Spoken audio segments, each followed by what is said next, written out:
And we are live. This is Dark Journalist. It's fantastic to be here. It's a huge crowd already, and I see some really great familiar faces out there. We have an explosive episode for you tonight for the X-Steganography series number 51. And we are going to start off by saying hello to the lovely Olivia. Hi, everybody. And Olivia, you and I have been through something rather interesting the past couple of weeks when we've moved the studio. Yes, we have. Now, reasonably enough, we've only moved it about 5 minutes away, but I had to move basically a decade's worth of everything. Yes. And every kind of electronic gizmo. And I guess you could call me kind of an electronics hoarder in that sense. Most definitely. So it's fantastic to have most of that process done. So we're coming to you live now from Cambridge. And it was quite interesting, the whole process, because, you know, part of it, I'd find something like, I don't know, my first interview with Paul Hellyer, the defense minister from Canada, and Olivia would come crashing through the door like, you know, my power drill. And be like, do you want me to take that door off the hinge? We're ready to move this? So very different styles there, but we made it through, and the move job was really something quite unique. So it's great to have it. Glad it is over. Up and running, yes. No question about it. And it has seemed like a very long time indeed. Don't you think? It's quite remarkable. And it's good because we had ended off on episode 50 with Gigi Young, and I see Gigi out there. It's great to have her here. And we ran the Farrell episode in between while we were moving, and it was Farrell on Dr. Joseph Farrell on the moon and all the interesting anomalies around that and his attributions of some of the technology that was used to the Nazi bell. Quite an interesting episode, but quite interesting timing, because just a few days later, I want to point this out, suddenly Vice President Pence says we're in a new space race. And we're in a new space race with China and Russia, apparently, out of the blue. And we're going to land a man on the moon in 2024. Well, let's think about that. It's only 52 years since we were there last, once you get to 2024. That's all well and good, but what happened to the 50 years of moon shots in between? It seems a little bit odd, don't you think? I mean, 50-year vacation from a project? I'd say it's a little unusual, Olivia. What do you make of that? It's very unusual. I definitely agree. So what we're going to do in the second half of the program, of course, is take your questions. And so make them all in caps for Olivia, and she's going to arrange them in only the way that she can. And we're going to get to all those in part 2 of the episode. We have a very interesting topic tonight because it is always rising here in the news and in the media, especially when it relates to the topic of the UFO file, and that is the CIA interference in the process of that information getting out to the public. Now we have a major, and I mean major, push by a company called To the Stars Academy. We've heard a lot about it, headed up by CIA agents predominantly, and Tom Delonge, who is what we call the Bobo, who's been placed in the middle of it. And the Bobo is actually, it's from a very interesting study that I'm going to get into from 1962. And it's something that the CIA sponsored. And it's a way that they could get information by kind of putting somebody out there to act as the patsy while they assemble these things in the background. But the character that we're going to draw from the most tonight is the one who's being featured in the History Channel show. It's a TTSA History Channel show, and it's executive produced by DeLong, so it's basically their show, and the History Channel bought it. And the History Channel, they call this Unidentified, and I'm going to really get into this because they're calling it Unidentified Inside America's UFO Investigation. Well, I can tell you, the CIA has nothing to do with America's UFO investigation. If anything, it's a complete whitewash, and it's only being put out there, this kind of phony disclosure in order to serve their interests and those who control the intelligence agencies. And the intelligence agencies and who they roll out are quite interesting in this case. This is a little more bald-faced approach, I would say, and there's going to be some explosive information in tonight's report regarding Luis Eiizondo, the counterintelligence agent that is now the front man for the TTSA, and in general, the deception around To the Stars Academy. Basically enough is enough. Last year, I did a series of reports on these guys, and I think everyone hoped that they would clean up their act. including using mylar balloons as UFOs in their presentations. And even some of their own supporters were surprised by these types of activities. But when they came back very unapologetically, the latest thing is that they just say, hey, we'll do these interviews, we'll go on these programs, like a backup Coast to Coast AM host said, well, DeLonge is going to come on my show, but he told me he won't talk about any of the controversies. So what good is that? So obviously these guys are obfuscating the way that the intelligence agencies are real good at obfuscating. And when I say that we're looking at CIA disclosure when it comes to TTSA, that's not a mean-spirited comment, when it's not a personal comment, it's a fact. And just to prove that to you tonight, I'm going to go through the CIA officers who are in charge of the TTSA according to their own records. So this is an intelligence operation to co-opt the UFO file and make it into a public entertainment nuisance, basically. And God knows what they want to roll out in relation to this a few years down the road. This is the time to stop it and expose it so people can see it for what it is. And then if they choose to buy into CIA disclosure, well, then it's up to them. But it's not going to go by without some kind of a regular challenge. I think that's reasonable enough. And I want to remind everyone that you're watching the Dark Journalist show. Everyone should go to darkjournalist.com and sign up for our newsletter. The newsletter is the best way for us to stay in touch. There's been so many things going on in the past couple of weeks in relation to censorship, and it's just beyond the pale. And so in terms of these networks, like YouTube, like Facebook, like Twitter, they're not that reliable in this sense. So the best way for us to stay in touch is for you guys to join via that newsletter. So go ahead and do that. It's free. And basically you just get an update about once a week, letting you know which guests are coming up, which shows we're going to do, and which X series that we're on. So tonight's X series 51, is CIA and the UFO file. And this is over a 70-year history of these guys controlling, manipulating, and in some cases using lethal force to keep that wall of secrecy in place. I've elected two groups, description of two groups inside of the national security state. One of them is X-Protect, which is largely aligned with the CIA. And they spend a lot of time and effort intimidating and discrediting witnesses over the years when they wanted to keep it boxed in. And we're going to show some of those examples tonight. The other group that I've identified is X-Share, which is a different type of group and usually comes into the fore more by the political process.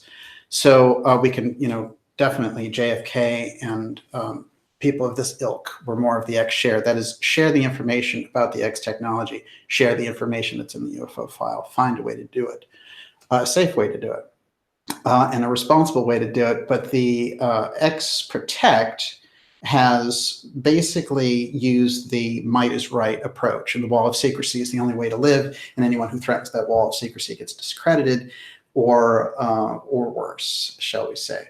So we need to get to the very core of the CIA and their relationship to the UFO file and the very nature of this extra constitutional agency, which even the people who set it up had great misgivings about. We're going to do all that tonight. I'm going to consolidate it as best I can and tie it into what's happening with TTSA, which is a long laundry list of CIA officers. I want to run through that list because they've made the jump to this History Channel thing. Of course, on December 16th, 2017, we had the beginning of this kind of false disclosure narrative coming through Harry Reid and the New York Times, two very unreliable sources.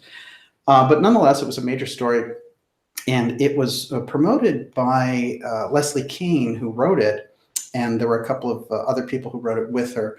But she, of course, is a very established UFO author. And I've noticed that there's a few of these people like George Knapp and like Leslie Kean who have had impeccable careers in relation to the UFO file, but somehow getting involved with this end of the CIA Elizondo thing has clouded their judgment. And I hope that this episode will help clarify that for them, because they stand to lose a lot of that prestige that they've held up 30 years by embracing a CIA project. And I don't want to see that happen.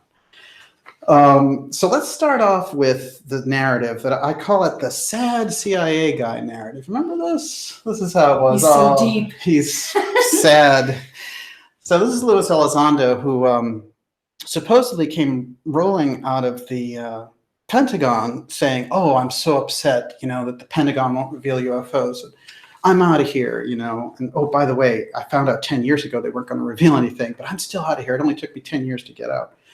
Elizondo is a remarkable counterintelligence asset and officer. As a matter of fact, he's a senior counterintelligence officer.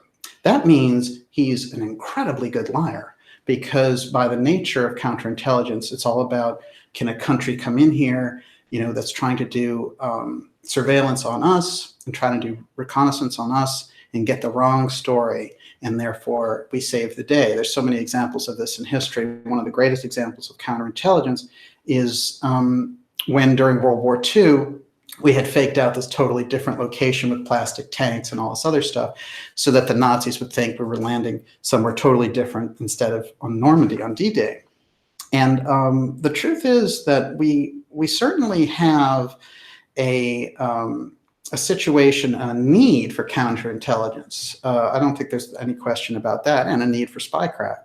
That's not what we're debating here. It's when that process of counterintelligence gets turned on the public, especially in relation to a subject like the UFO file and the things that we deal with very actively in the independent media, which now the mainstream media is trying to co-opt and do their own way without working toward it. And one of the things that you keep hearing from people in TTSA is, let's start the conversation.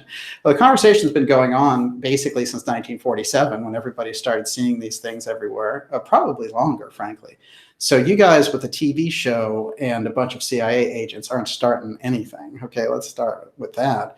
Second of all, by the very sloppy rollout of this UFO operation in 2017, and then this weird rollout of DeLonge on the Joe Rogan show, where he just fell apart. Those guys withdrew, and they even said at one point, DeLonge put out a thing like, "I'm going back to what I do best, and that's music." And obviously, the co-op, it just wasn't going right. Elizondo himself ran into a lot of trouble because his narrative was very fishy, to say the least. And the more people would dig into what he was up to during this period when he was talking about this program, which they called ATIP, Advanced Aerospace Threat Identification Program, which, again, they say has something to do with the UFO file.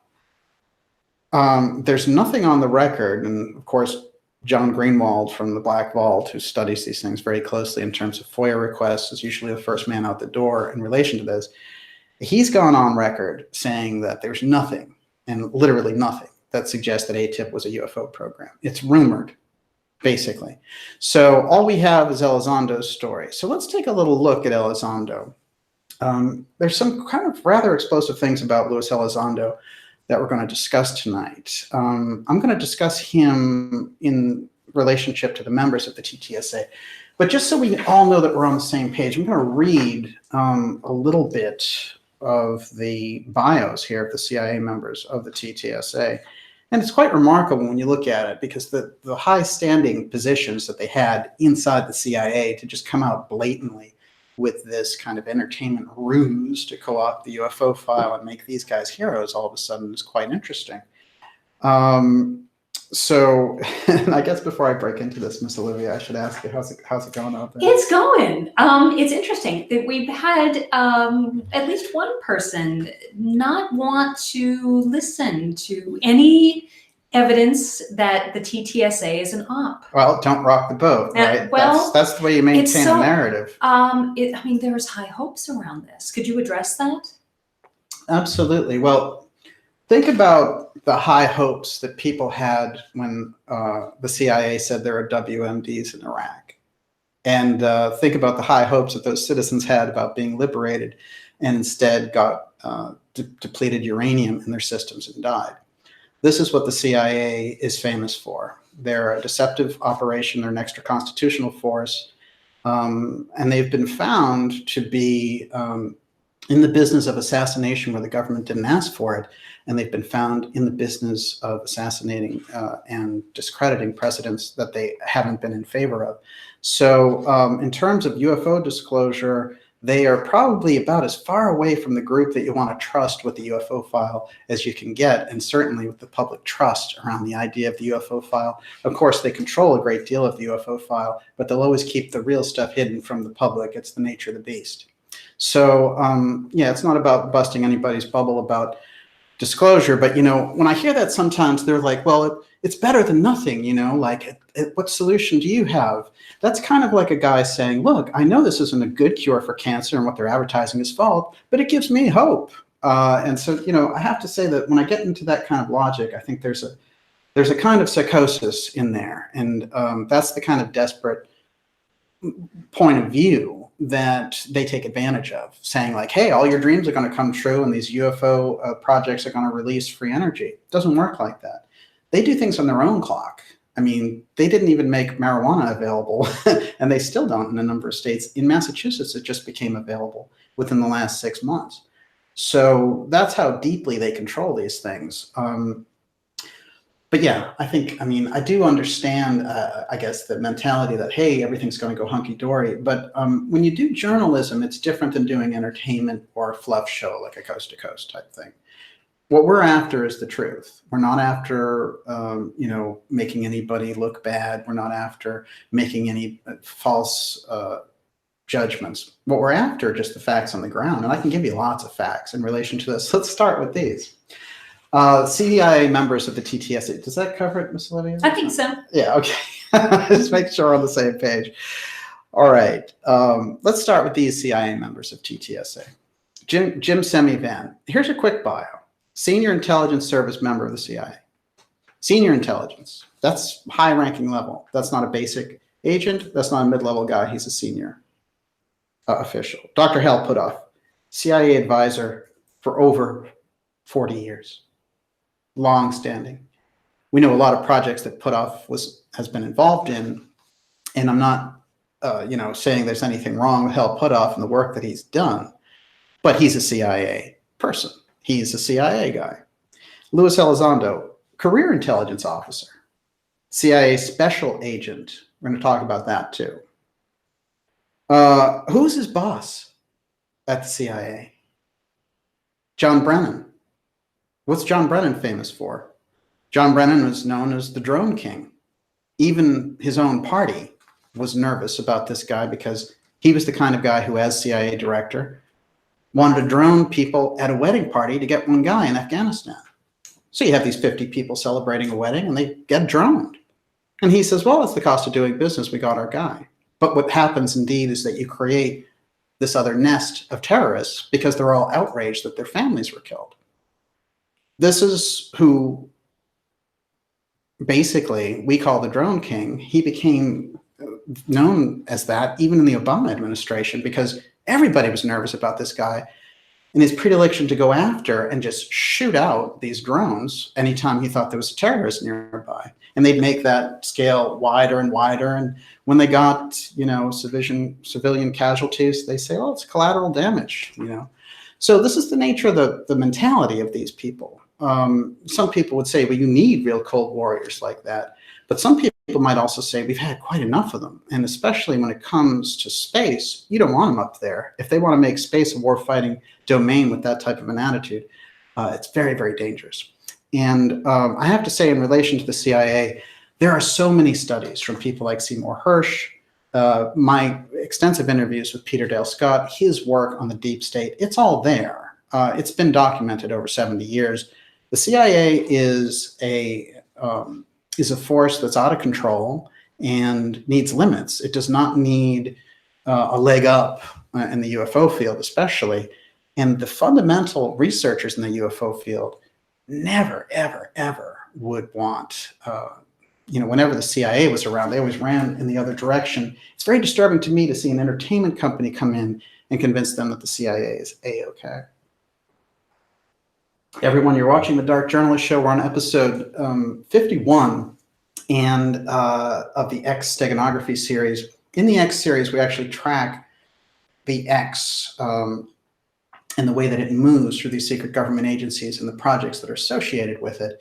And the TTSA, and the illusion over and over again to the secret technology that the CIA has, is sort of a dangle around this idea of the X technology. We're going to get into what that's all about. I want to keep rolling with the CIA roster because this is important, I think, to get on the ground. CIA member TTSA, Steve Justice. Well, actually, this guy's particularly interesting because he's Lockheed Martin program director. Again, very high level. Program director is off the charts. Lockheed Martin, there's a great story that Catherine Austin Fitts tells, the former housing secretary, in relation to trying to get records around this missing money from the government. And she found over and over again that the people who were controlling that were Lockheed Martin, who are a military contractor now gone into aerospace.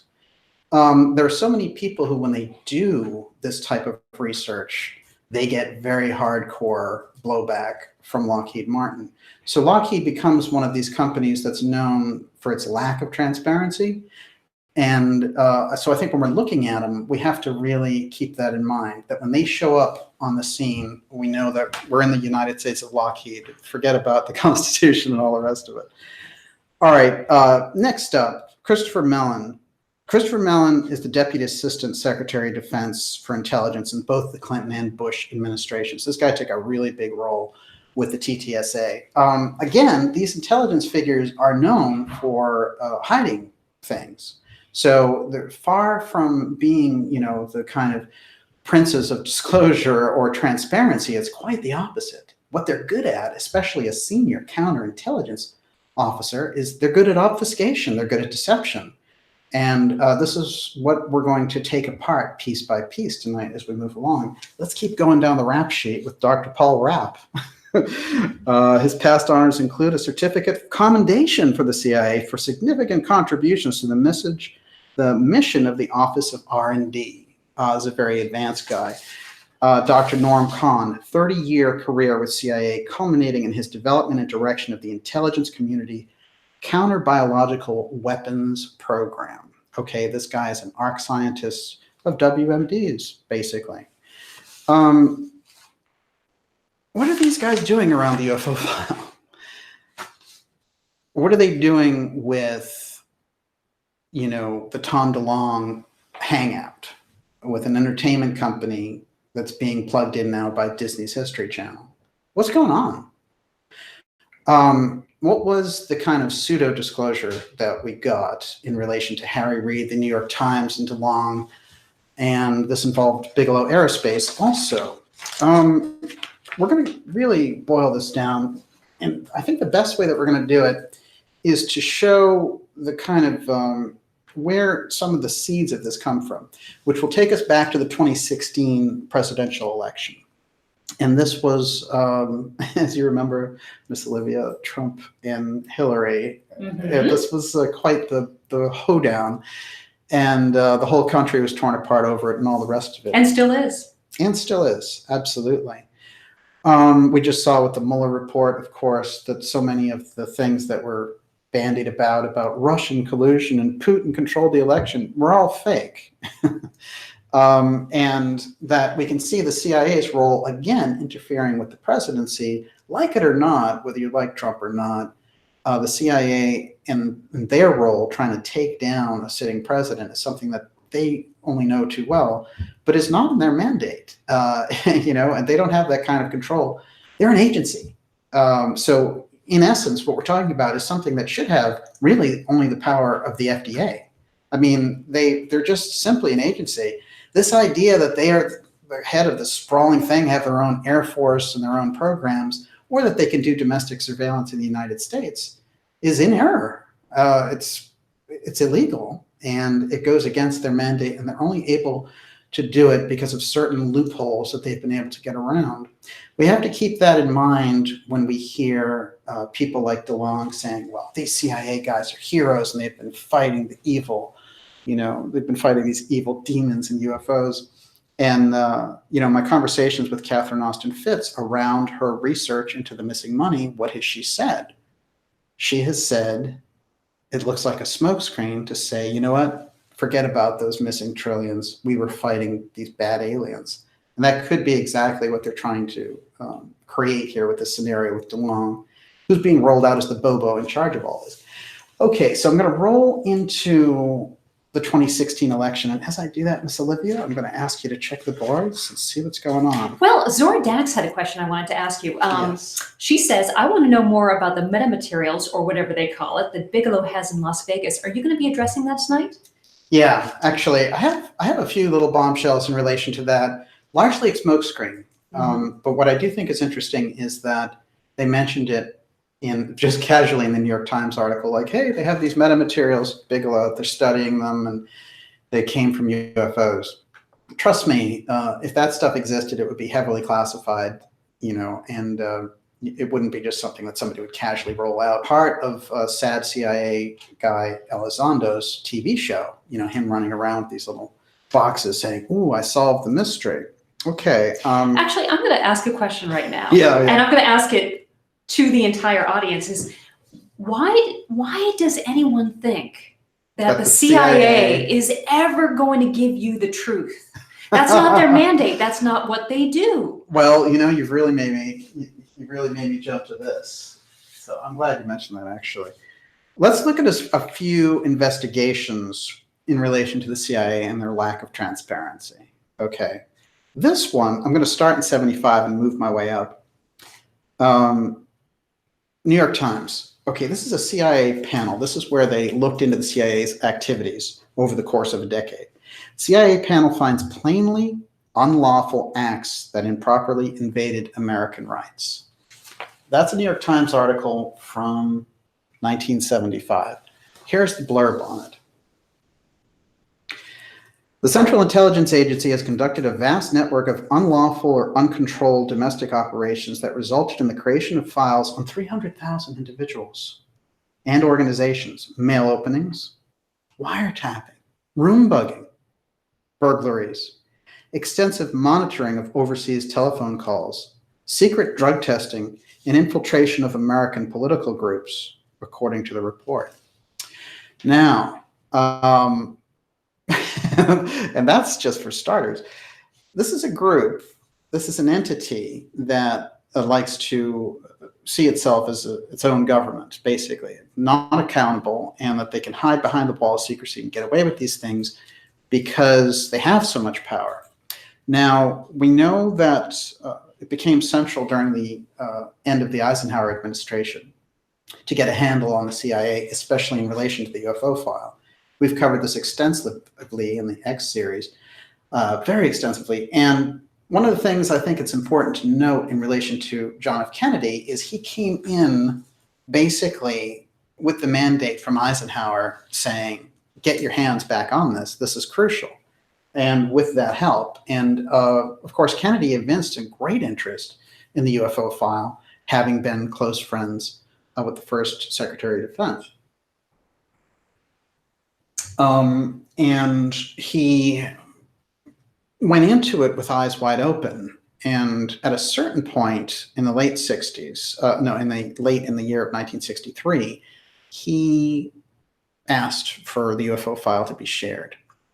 And he asked the CIA directly for the high threat cases. And this is what gets us into the big problem with the coup d'etat that takes place. Now, I think there's a lot of different, there's the official version of that story with Oswald, who just happens to be lucky enough to be hanging out in that building, which is how convenient. Yeah. And over the years, we've seen the real truth roll out over time. And we know that over 70% of Americans do not believe the official story of Oswald with an old gun, who just happened to get that job 6 weeks before the president's motorcade rolls by it.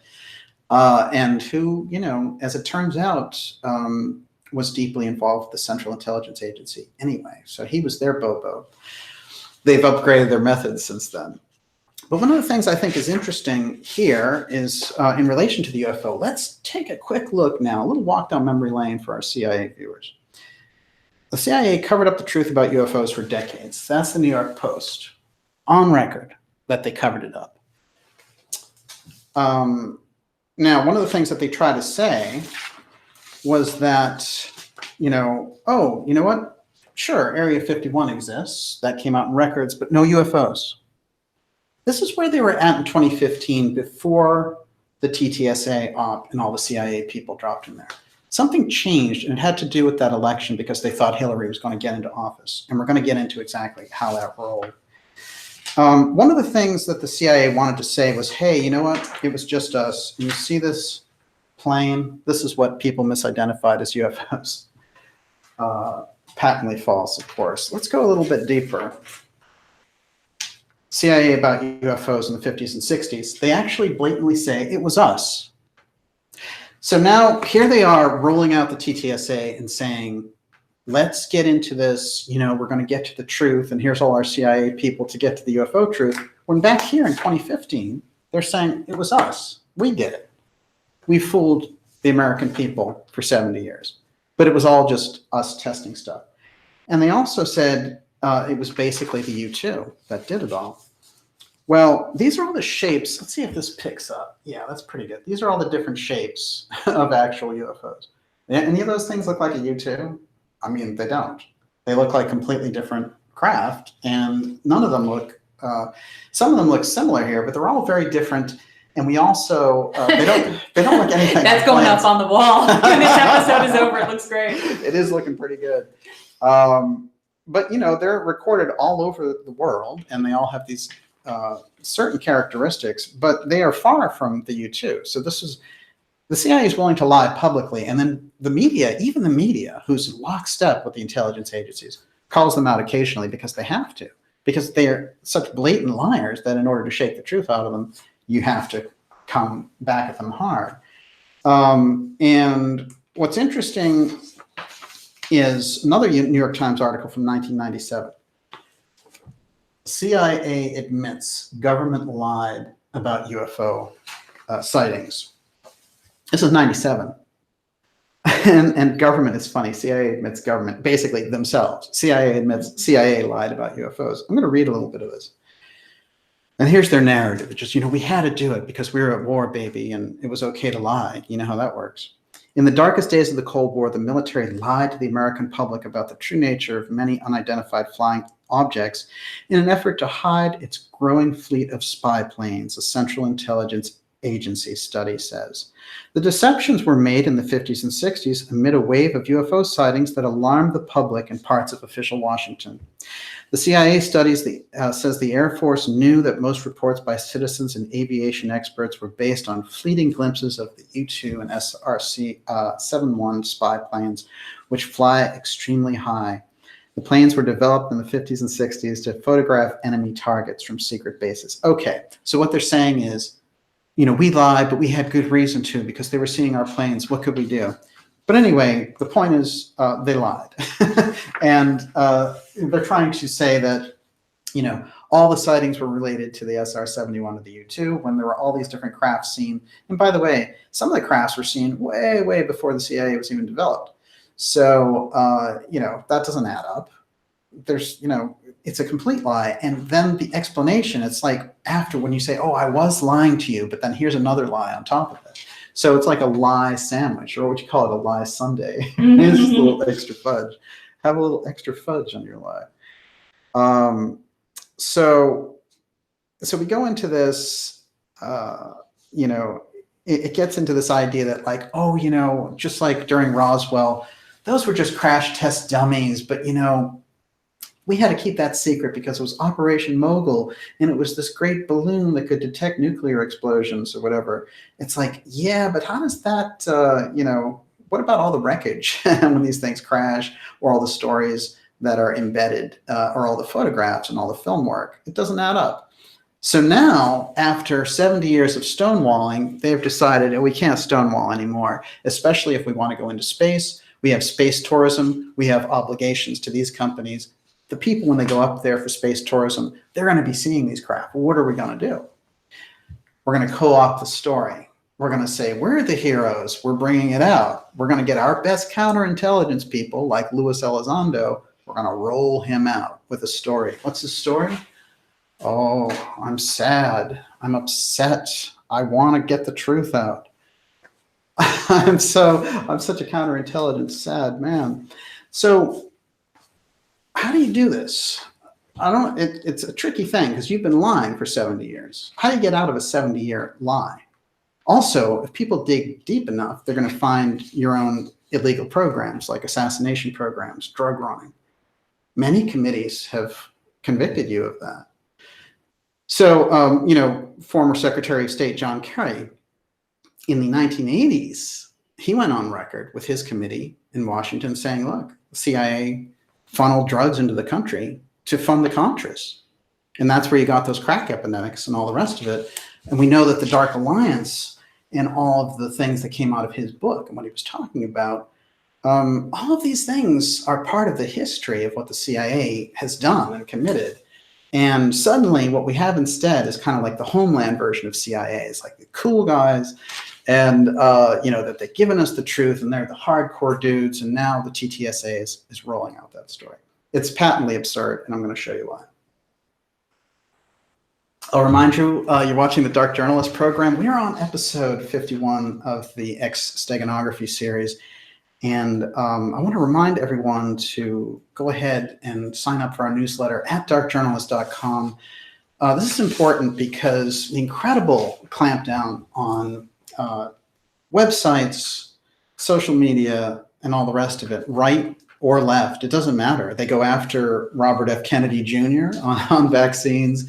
And they boot Alex Jones in the same heartbeat. It's because this central thing that's navigating, that wants to control the narrative, that has incredible resources in the media, as we've seen through 2 years of Russiagate, which is a completely fake, fraudulent story with Rachel Maddow up there, making $1 million a show, lying her head off with fake information.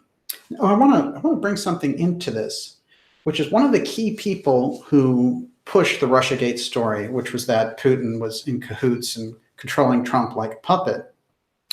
And again, regardless of whether you think what you think of Trump, good or bad, the idea of the CIA removing him from the presidency with a fake story so that they could get a new war going with Russia and more defense funding is pretty, it's pretty beyond the pale. And it's something that we haven't seen, where all those Democrats, and they turned into weird McCarthyites from the 50s doing a Red Scare, when in truth, liberal Democrats used to really defend people who reached out to other countries.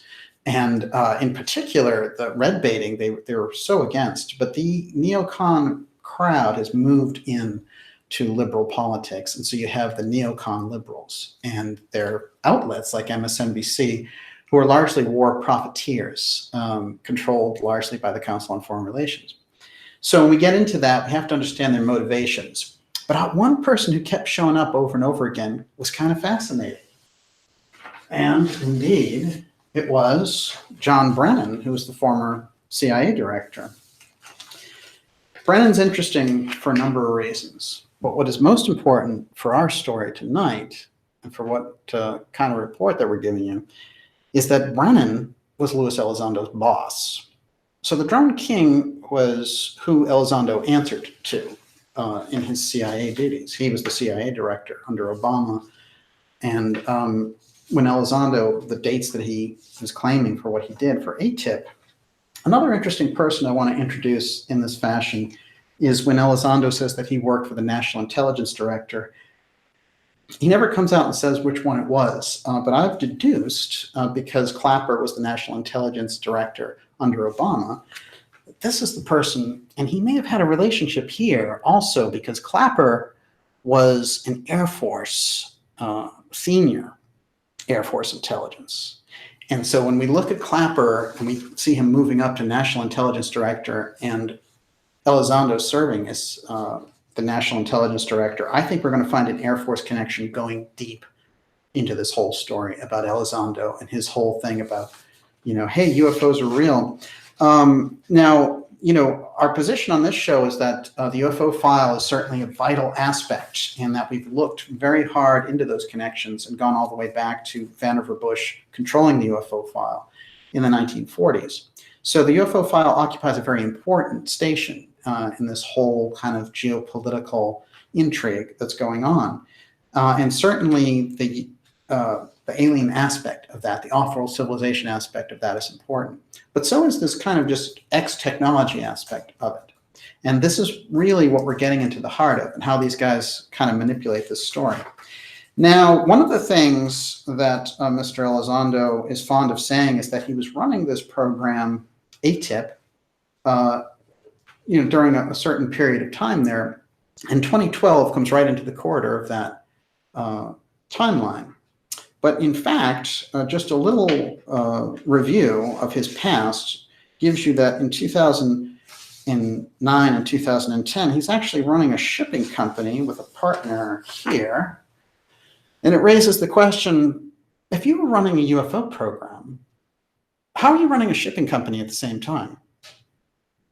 Okay, it's in Kent Island in Maryland, but the dates don't add up unless you're running the shipping company simultaneously while doing this incredibly important work of ATIP for the government. There's no good answers on that, because whenever he goes on these shows, he gets all the softball questions, because that's the nature of the environment that we have. It's not very good. It's not robust journalism in relation to this. This is the name of the company that he was running. It was called Never Ship Empty. And it is, in fact, a Maryland corporation that he ran in those same years that he claims to have been running the ATIP program. Now, don't get me wrong, of course, Mr. Elizondo was involved with the Central Intelligence Agency. He definitely was in the Pentagon. He was definitely working for the Office of the Secretary of Defense. Those things are not in question. But the timelines he gives around this program, ATIP, and its relation to UFO secrets, supposedly, are definitely in question. And one thing that I found interesting in terms of his background working for John Brennan, who was the CIA director under Obama, aka the Drone King, was that right when he came out with all this, his buddy was backing him up all the way. And what was he saying? Suddenly, out of the blue, this former CIA director was coming out and saying, keep studying those UFOs. He's on board with it, yeah. So now we're starting to get that kick there, the CIA consolidation around the UFO file idea. This makes a lot more sense now that we get the connection with Brennan and Elizondo. Things add up a lot more. How about good, steady questions to someone like Elizondo? So if I were like a George Knapp or one of these guys, I'd sit down with Elizondo and say to him, look, what exactly is your relationship to the Central Intelligence Agency now? He says, oh, I'm out of these programs and I'm fighting and all the rest of it. And he's saying, oh, I risked my pension. I did all these things. It's the sad CIA guy story. But in fact, is he still a contractor with the Central Intelligence Agency? Is there a background op that he's still involved with? And is he willing to go on the record and say no? These are the tough questions that he hasn't been asked. Even the traditional liberal outlets, when it came to John Brennan, by the way, were very upset that Brennan was the CIA director. Here we have Meet John Brennan, Obama's drone czar and nominee for CIA director. And these are coming up in stories like Newsweek, hardly conservative publications. So we can see that even on their own side, they had a lot of questions about where Brennan was coming from. The Brennan-Elizondo connection in relation to the UFO file has to be explored deeply. We've done it on this program, but we're going to go a lot deeper with that. Because John Brennan now showing up trying to get Trump out of office may actually be related directly to this control of the UFO file, which is, remember, also a political football. We had Hillary's team coming in and saying, hey, Hillary's all about UAPs and she's going to have UFO disclosure, and they had her looking really ridiculous on these late night shows talking about UFOs. And then we have Trump coming in by surprise, and he's saying, this is the Space Force. I'm going in with the Space Force, and announcing that the Space Force exists before Congress can even ratify it. I mean, it takes years to get that kind of bureaucracy rolling. So Trump did it as a PR exercise in order to say, look, I'm interested in this too. And we have to also remember that Trump's uncle's deep, deep relationship, as we've covered on this program, to the UFO file. There's a much deeper story going on here. But who's in the middle of the political story with Hillary Clinton and Elizondo? Tom DeLonge and John Podesta. So let's take a look at that a little bit here. And Miss Olivia, while I find that, how are we doing out there? Doing great. So Brenda Fisher asks, are they trying to set the stage for a hoax alien invasion? Well, this Project Bluebeam idea has been out there for a long time. And there's no question that we've had the warnings that this was something that they were going to do from people inside. The idea for me is that certainly when they introduced the threat idea, when they kept saying that word threat, when they were talking about ATIP, they didn't want to talk so much and say, oh, there's, an off-world civilization operating out there. What they wanted to say was, there's an anomalous thing out there and it's a threat. Therefore, we need government funding for a program, and et cetera, et cetera. It's just about the money. Yes, exactly. Mm-hmm. So now a power grab, that kind of an ultimate power grab of going for the alien invasion scenario, it would require a lot of logistics on the ground being locked down. But I would not put it past an agency like this to pull off a massive kind of false flag in that sense, which is why we need to, what is so much missing from the TTSA aspect when we hear about it, the To the Stars Academy, when you see it in the news, is the lack of discussion around the CIA presence inside the corporation. This is a CIA corporation. It has to be understood. We have the fluffy guy on top, the zany guy who acts like he sniffed too much glue, right? DeLonge coming out and he can't talk about anything. And he may be a very nice guy, but he's the Bobo that they're using for this. Then you have Elizondo, who has his story, right? But it's the Hollywood scriptwriters writing this stuff. Elizondo rolls out and he says, oh, I'm so depressed. I'm so upset. I'm angry at my superiors. I had to leave my job after staying there for 10 years. And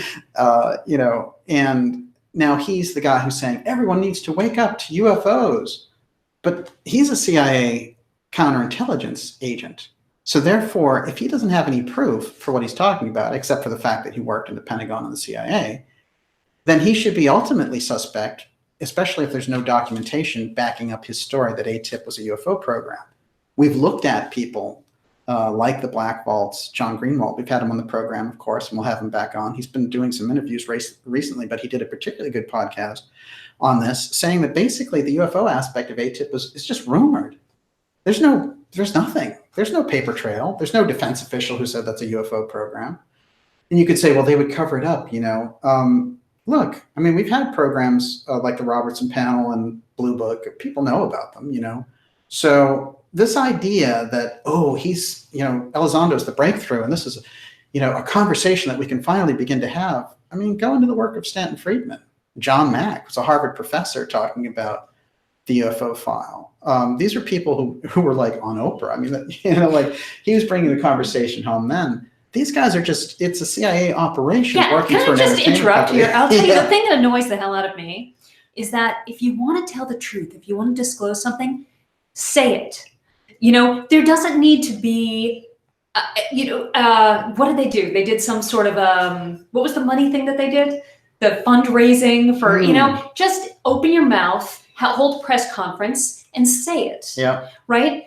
There doesn't need to be a big production around it if you are a true whistleblower. Well, you have to do it through a History Channel TV show. Yeah, you don't need a TV show. You need money for a documentary or for branding and a logo. Yeah, nice. Nicely done. Well, I have a few quotes that I thought were particularly interesting from Elizondo, and they're going to come back in a very interesting, echoey kind of way here.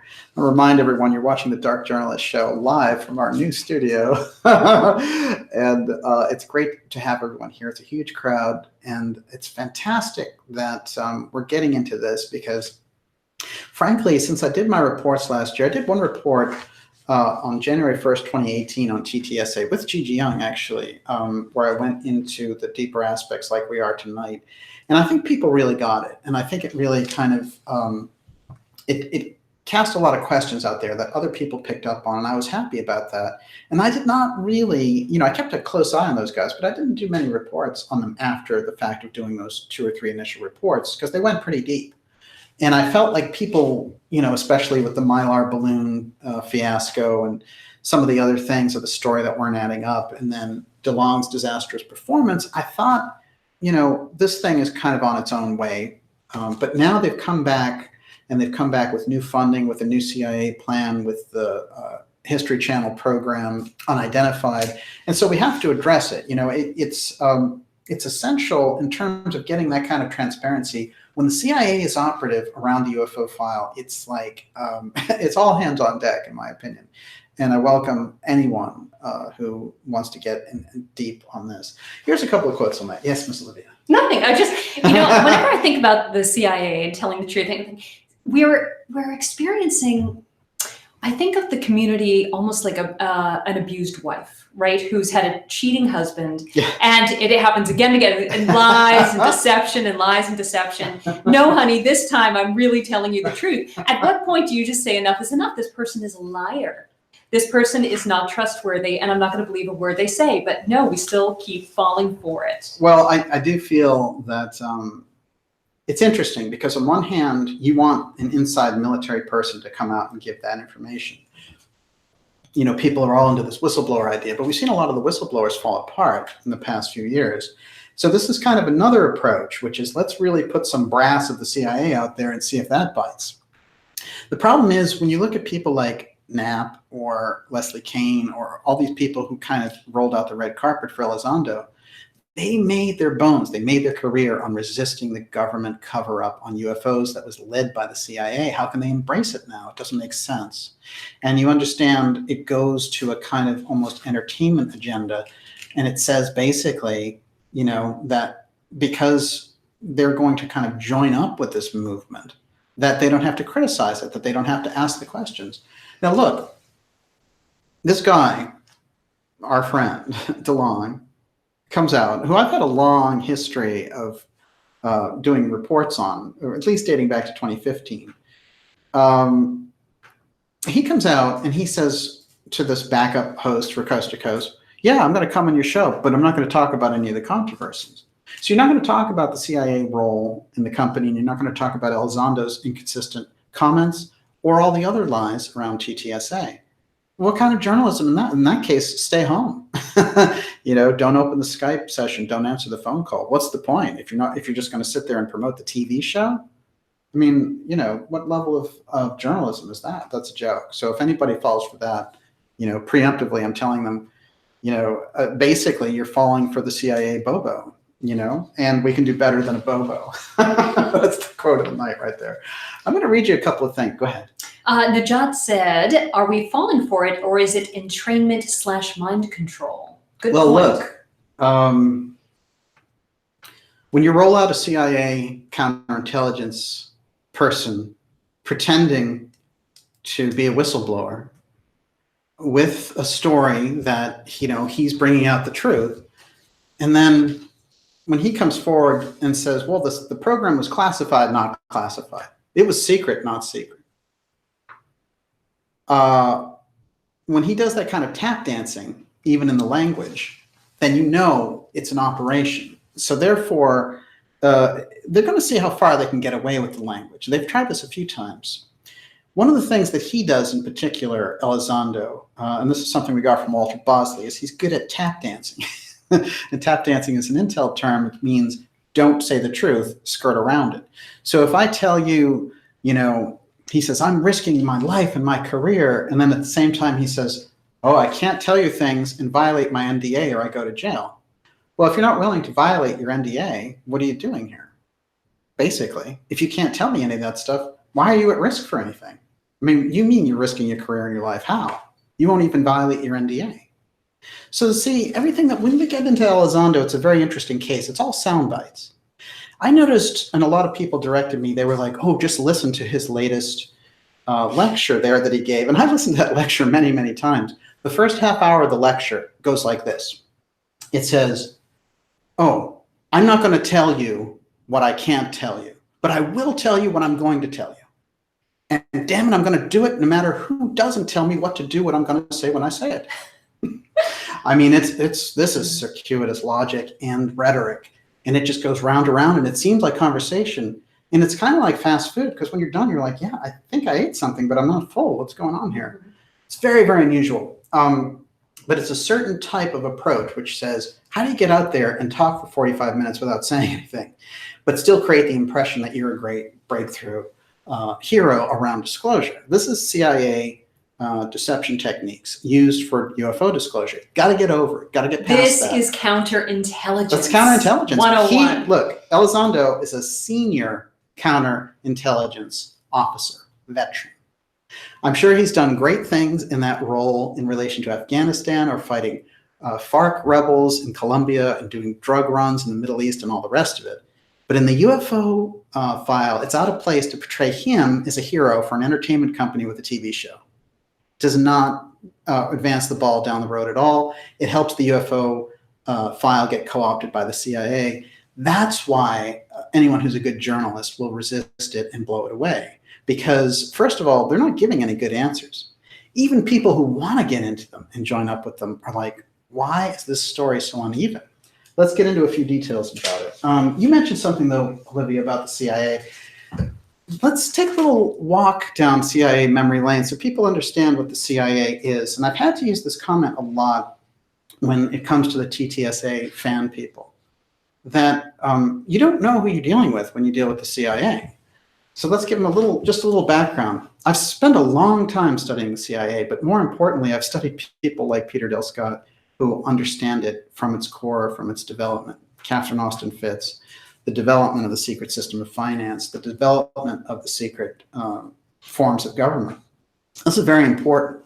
If that gets lost in this glaze of, hey, the CIA is willing to give us these secrets now, we're worse off, much worse off than we would be 10 years ago.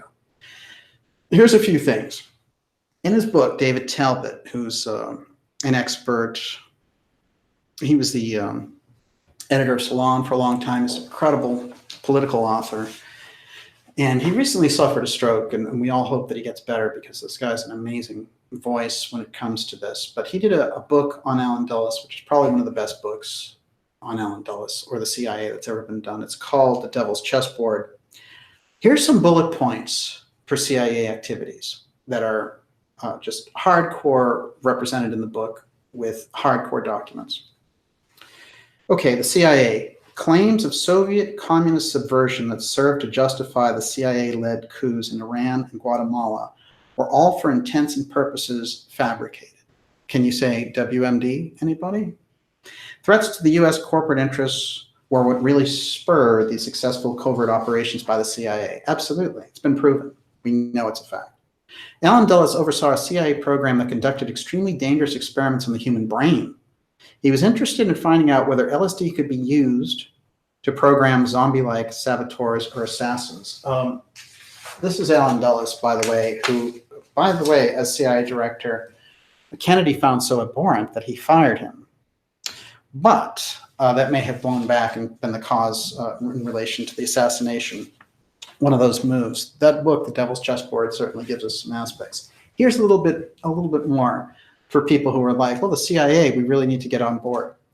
There's something called extraordinary rendition. You ready? The CIA's notorious war on terror practice of kidnapping suspected enemies and turning them over to merciless security machinery of U.S. allies in undisclosed locations. So they grab a guy in one country and they bring him over to a country that doesn't have any kind of human rights, so he can be tortured. This actually began in 1956 under Dulles, when a Columbia University academic, American citizen, academic, hostile to Dominican strongman Rafael Trujillo, was flown to the Dominican Republic, tortured, boiled to death, and fed to sharks. Wow. Okay, now that's Allen Dulles, who was the CIA director for a decade, set the tone for it, wrote the book, The Craft of Intelligence, that all CIA agents carry. Let's go through that again. In 1956, a Columbian University academic hostile to Dominican strongman Rafael Trujillo, who we were backing, was flown to the Dominican Republic, tortured, boiled to death, and fed to the sharks. You understand who you're dealing with now? Let's try this. Over the final months of the JFK presidency, a clear consensus emerged within Dulles' sinister network of financial intelligence and military associates. Kennedy was a national security threat. For the good of the country, he must be removed. And Dulles was the only man with the stature, connections, and decisive will to make something of that enormity happen. This is from the guy who spent the most time researching it.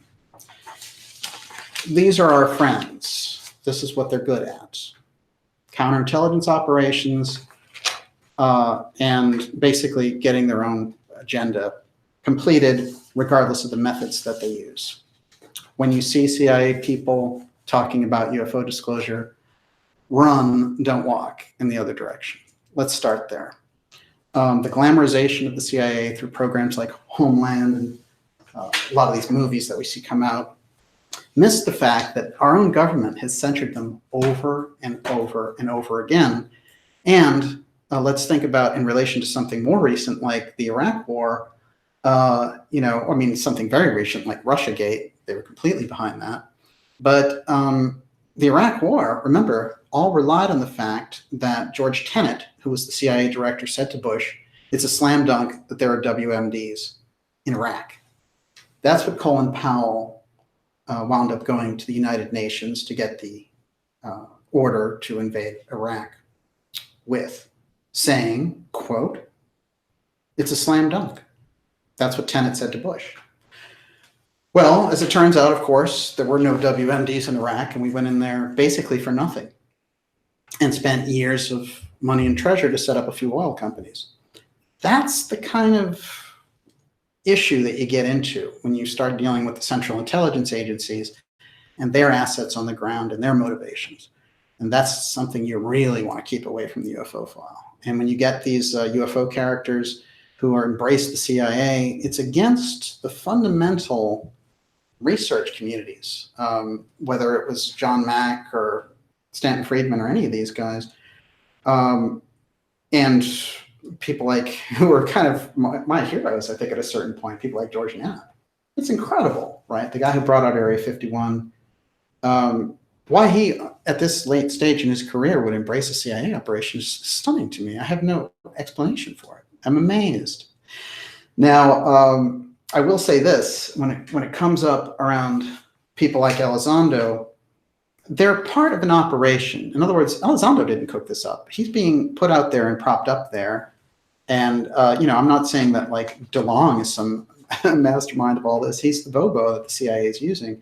But we have to go into that organization. We have to see this row of CIA people. We have to understand and deal honestly with what the CIA is capable of before we can embrace any kind of UFO information that gets let out because of the people who are letting it out. I think that's pretty legit. So we've dealt in facts here tonight. And there's an interesting quote from Elizondo. He says, I'm not worried about credibility. I'm worried about facts. Well, the facts are, Mr. Elizondo, that you're a senior counterintelligence agent, retired, supposedly, for the CIA, and that your story, as point of fact, about the ATIP program being a UFO program is basically just your story. In fact, on the ground, the researchers have found that it's related to contractors and advanced propulsion techniques. So there's nothing to really indicate that you were studying UFOs in your program. That's a fact. And of course, this is a shot of Unidentified, Inside America's UFO Investigation. This is the title, Inside America's. I find this very interesting. They're trying to trigger this kind of patriotic thing around Elizondo. But I'll tell you, in fact, Elizondo has lied repeatedly in public. And it's been pointed out by other researchers, and I've pointed it out here even tonight. So I think when it comes to disclosure, we deserve better than CIA lies, especially leftover lies. Remember, the CIA in 2015 said all UFO reports were them testing aircraft and that they were willing to deceive the American public for some 70 years about that until they finally came clean. So their mandate is to say, look, we can lie about anything and we can excuse ourselves when we do lie. Now, the reason this is kind of interesting, and I have to really get to this point, which is the person who set up the CIA, the person who created the monster, was Harry Truman. But a month to the day after the JFK assassination, Truman did something very interesting. I'm going to read it here, and then we're going to look at a couple other things. Then we're going to get into your questions tonight. I'm going to remind everyone, you're watching the Dark Journalist Show. What a fantastic crowd. It's great to be back. We're here on episode 51. It's a very, very hardcore and explosive report that we're bringing to you about the CIA interference in the UFO file through organizations like the TTSA. And certainly they're not the only one, but since the CIA is so blatantly taken over that organization and just sort of put themselves in the face of the public, here comes the scrutiny, and hopefully there's many more to follow. Okay, this is a Washington Post op-ed. Miss Olivia, I should have checked in with you first. How are you doing over there? We're doing great. Fantastic.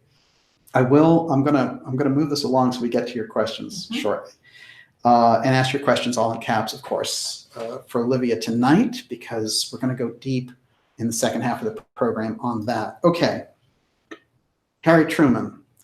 The name of the article is "Limit CIA Role to Intelligence." Remember, Truman, in fact, created the CIA in 1947 as part of the National Security Act as a way to get after the World War II situation, as a way to get post-war intelligence to help us basically defeat the communists and the Soviet Union. We needed intelligence assets on the ground. Now, one of the things I should say about the CIA, well, I'll let Truman speak first, and then we'll get into it. But I do want to say that the National Security Act created this secret corridor of funding that we're running into over and over again, and where we find things like the missing trillions and these types of things. Over and over again, we're running into that.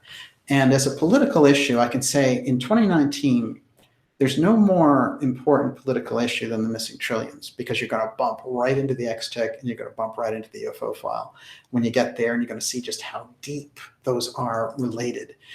And certainly with the hot zone reports that we do here on this program, we're going to find over and over again that space and all the different programs that we have that go into space and satellites all have a strong relationship to that area of the hot zone there, stretching out from Bimini to Cuba to Yucatan. So all these things, interestingly enough, are very related, and we're going to do our best all year to really bring you those. Okay, unless you have something, I'm going to read this. Miss Olivia. I got a big question. I know what I'm going to start with. Okay, do you want to take it after? Yes, because it's going to open up our entire line of questioning. I love that. That's very classically spoken by Olivia, as usual. She's got a big fish on the hook. Yeah, you know, it's really it's something else to come into 2019 and see this kind of CIA operation really booming with this whole thing of unidentified, and then to see, you know, I have nothing against people like the Open Minds group, you know, but they're supposedly doing UFO journalism, and all they do is embrace Elizondo and the TTSA, and they don't ask any real questions. And they actually, I found them using press releases from the TTSA as the news article. I mean, you know, we need a more robust journalistic approach when looking at these things, especially if you're going to stretch it into mainstream media and have Fox News talking about the UFO file.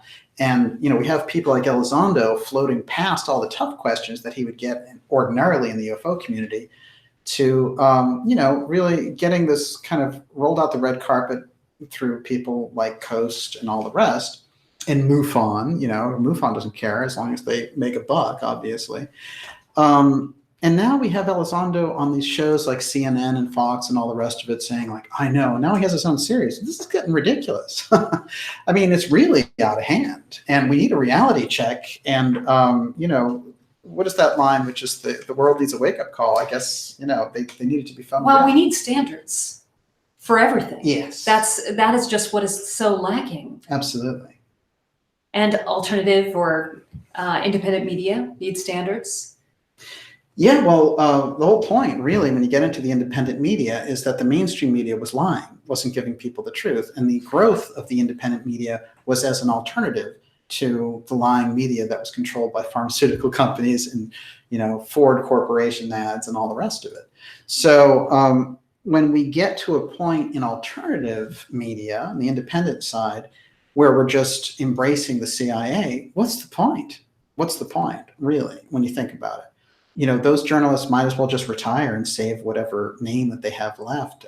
You know, I mean, I have no desire to see some of the better people who've dealt with the UFO question over the past 20 years get tarnished by association with the TTSA. But I think the TTSA, this is a weird thing, because a corporation comes in with a lot of money, with a lot of media clout, and with a lot of intel clout, promising things like, you're going to get everything you were looking for. You're going to get, you know, contracts, you're going to get book things, you're going to get into movies, we're going to get this UFO story out. Just accept this guy, who, by the way, is a senior CIA counterintelligence guy, and everything will be fine. So there's incentives there for people. I mean, this is tough, right? It is. It's tough. Because no, it is. I disagree because once you've been, I mean, at a certain point, you know, you've lived for a certain amount of time and you've been fooled, you've been deceived. I've had my own lessons around things. And, you know, it's what W said, right? Won't get fooled again, right? And you just say, no, never, ever again, right? Fool me twice, can't get fooled. Yeah, exactly. So, you know, the fact that people who are over 35, you know, who, you know, and well over 35, who've lived life, who know things, still will play the game, you know, and allow themselves to be fooled. It's completely irrational.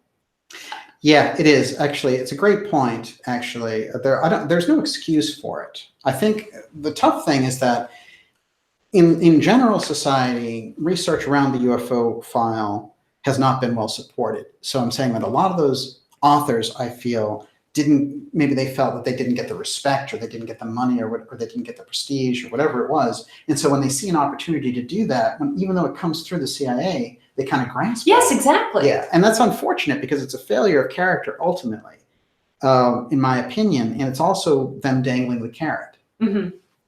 I'm not taking a carrot anymore. No. Look, it's very simple. On the Dark Journalist show, we will not accept CIA UFO disclosure. It's very simple. We understand the CIA is an organization enough not to take their word. And if anything, I want them to account for everything that they've done, you know, in the public eye that they've gotten away with when over and over again the excuse has been used national security.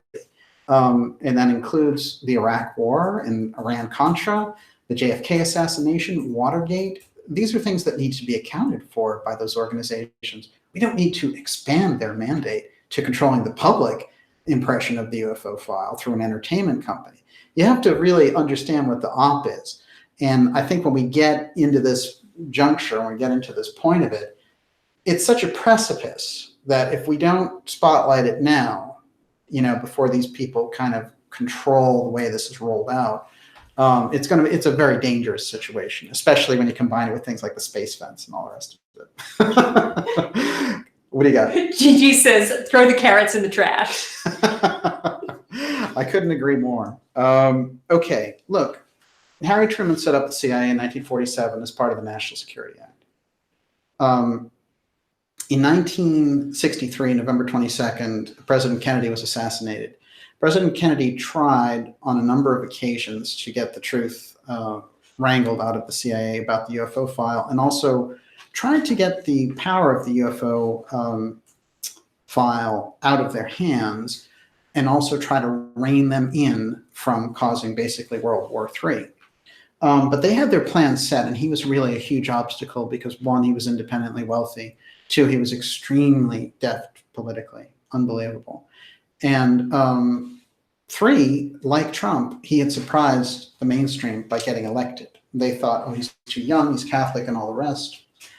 Let's get a few things on the record before I read Truman's role so we understand. One, this is President Kennedy in November 16th, a week before the assassination, sitting at NASA, and he had sent them a memo. And the memo stated that they needed to share, they were going to do a joint cooperation mission, not a space race, with the Russians. And this was very important when you look at that particular piece of history, because our national security state was so hell-bent on getting rid of the Russians.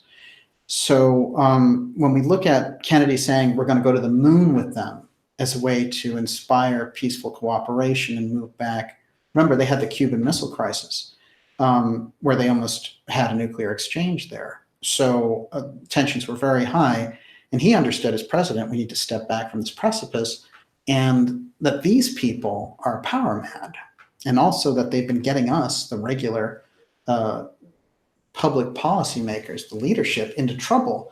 And they're operating on the covert side, and we're operating the overt side. And somehow they have control.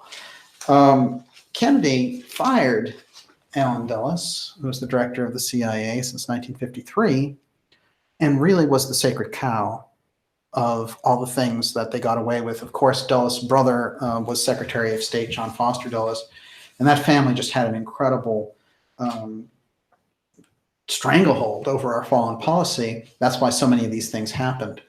Now, Kennedy, when he discharged Dulles, had something very interesting to say, which was after this failed Bay of Pigs invasion in Cuba, where the CIA tried to basically bait him into World War III by saying, you have to provide cover, your political life will be thrown over. And remember, it was only 2 months into Kennedy's presidency. He's very young in the job, and he was the youngest president ever elected. But Dulles tried to basically force him into this stance. And so Kennedy fired him. And when he fired him, he said, if this were England, I'd have to go. But this is America, so you have to go. That's very important to keep in mind because basically by the way we do business in America, the Constitution, as shredded as it may be, still rules.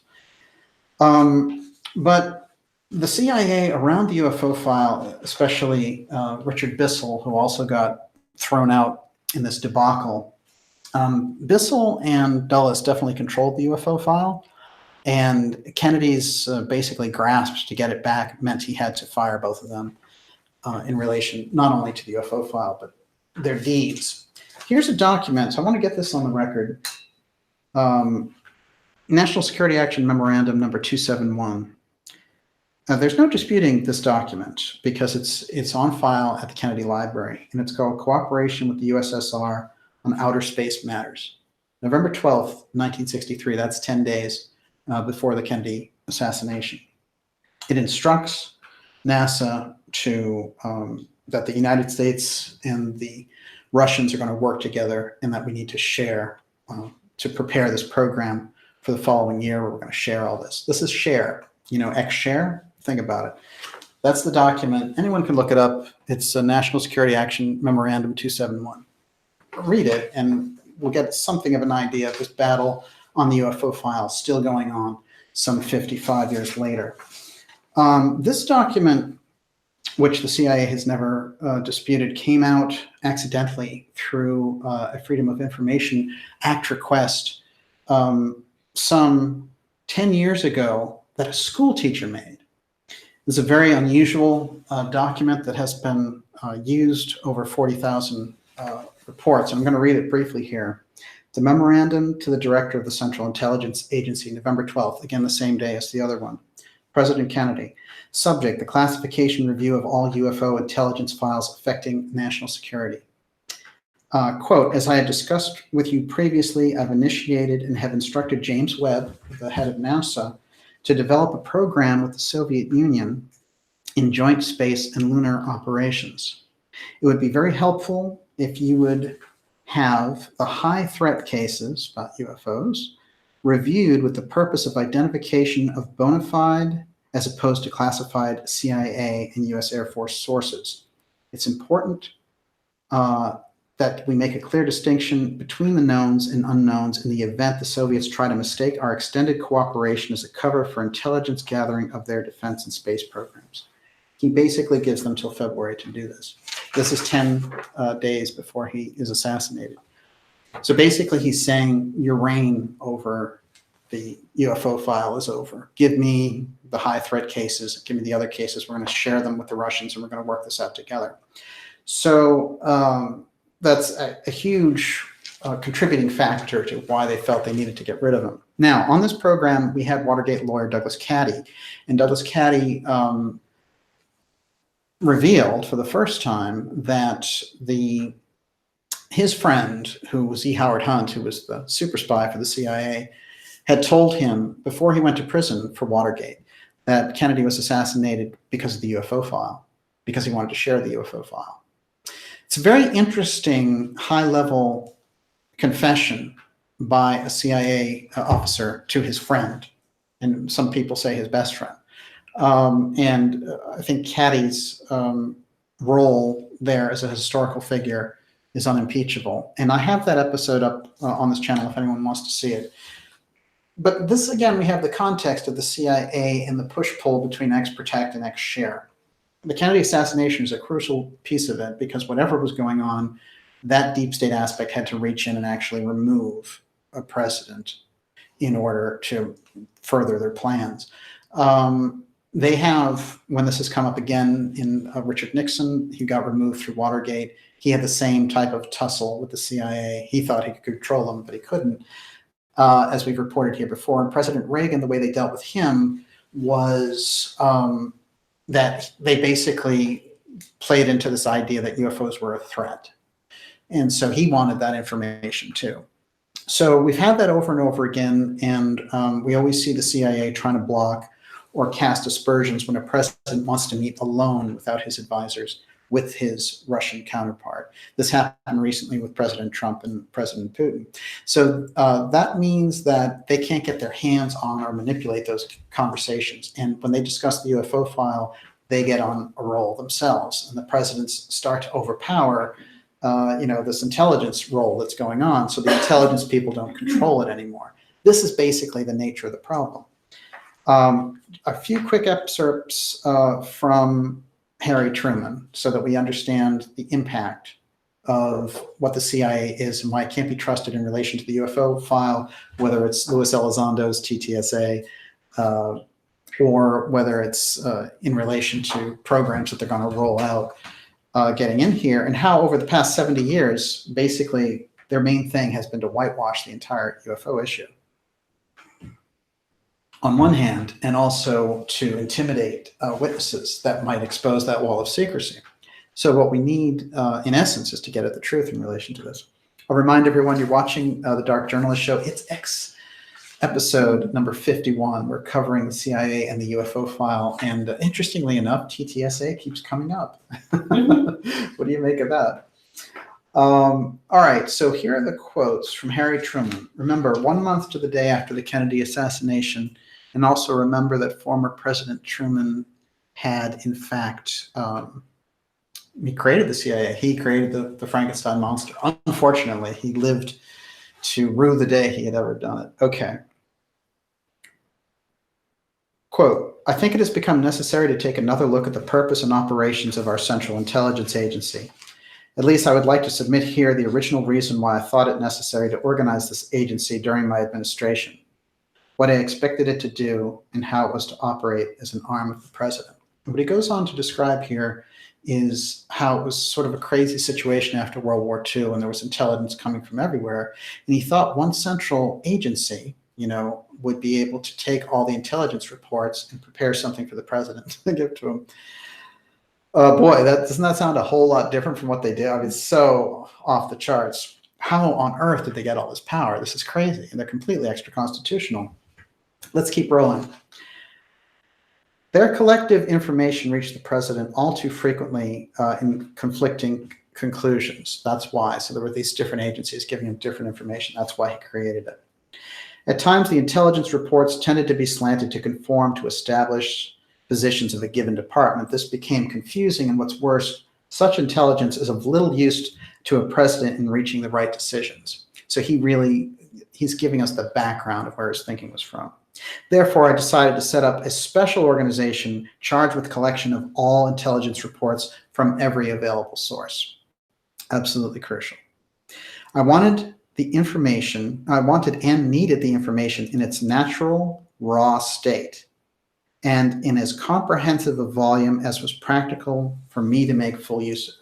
All he wanted in setting up the CIA was to get those raw intelligence reports to help him in his job as president function. Quote, former President Harry Truman. For some time, I've been disturbed by the way the CIA has been diverted from its original assignment. It's become an operational and at times policy-making arm of the government.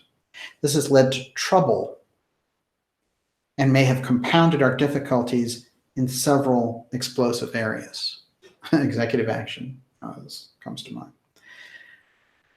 I never had any thought when I set up the CIA that it would be injected into peacetime cloak and dagger operations. Some of the complications and embarrassment I think we have experienced are in part attributable to the fact that this quiet intelligence arm of the president has been removed from its intended role, that it is being interpreted as a symbol of sinister and mysterious foreign intrigue. There are now some searching questions that need to be answered. I therefore would like to see the CIA be restored to its original assignment as an intelligence arm of the president. We've grown up as a nation respected for our free institutions and for our ability to maintain a free and open society. There's something about the way the CIA has been functioning that is casting a shadow over our historic position, and I feel we need to correct it. What he in fact says in this article is that you either have to mend the CIA or dismantle it. They didn't mend it, and they certainly didn't dismantle it.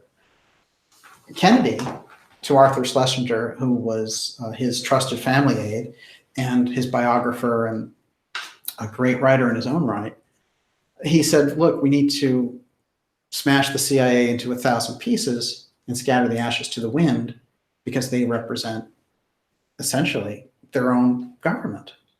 So this battle, this push-pull has been going on for some time. The CIA overreach into the UFO file, especially with all these CIA people showing up in an entertainment company, TTSA, and all the hijinks that have been around it, and now history getting involved, comes down to us from a long line, a succession of actions by the Central Intelligence Agency, veering off into controlling journalists. They had over 400 journalists, it was released in the 1970s, that were on their payroll.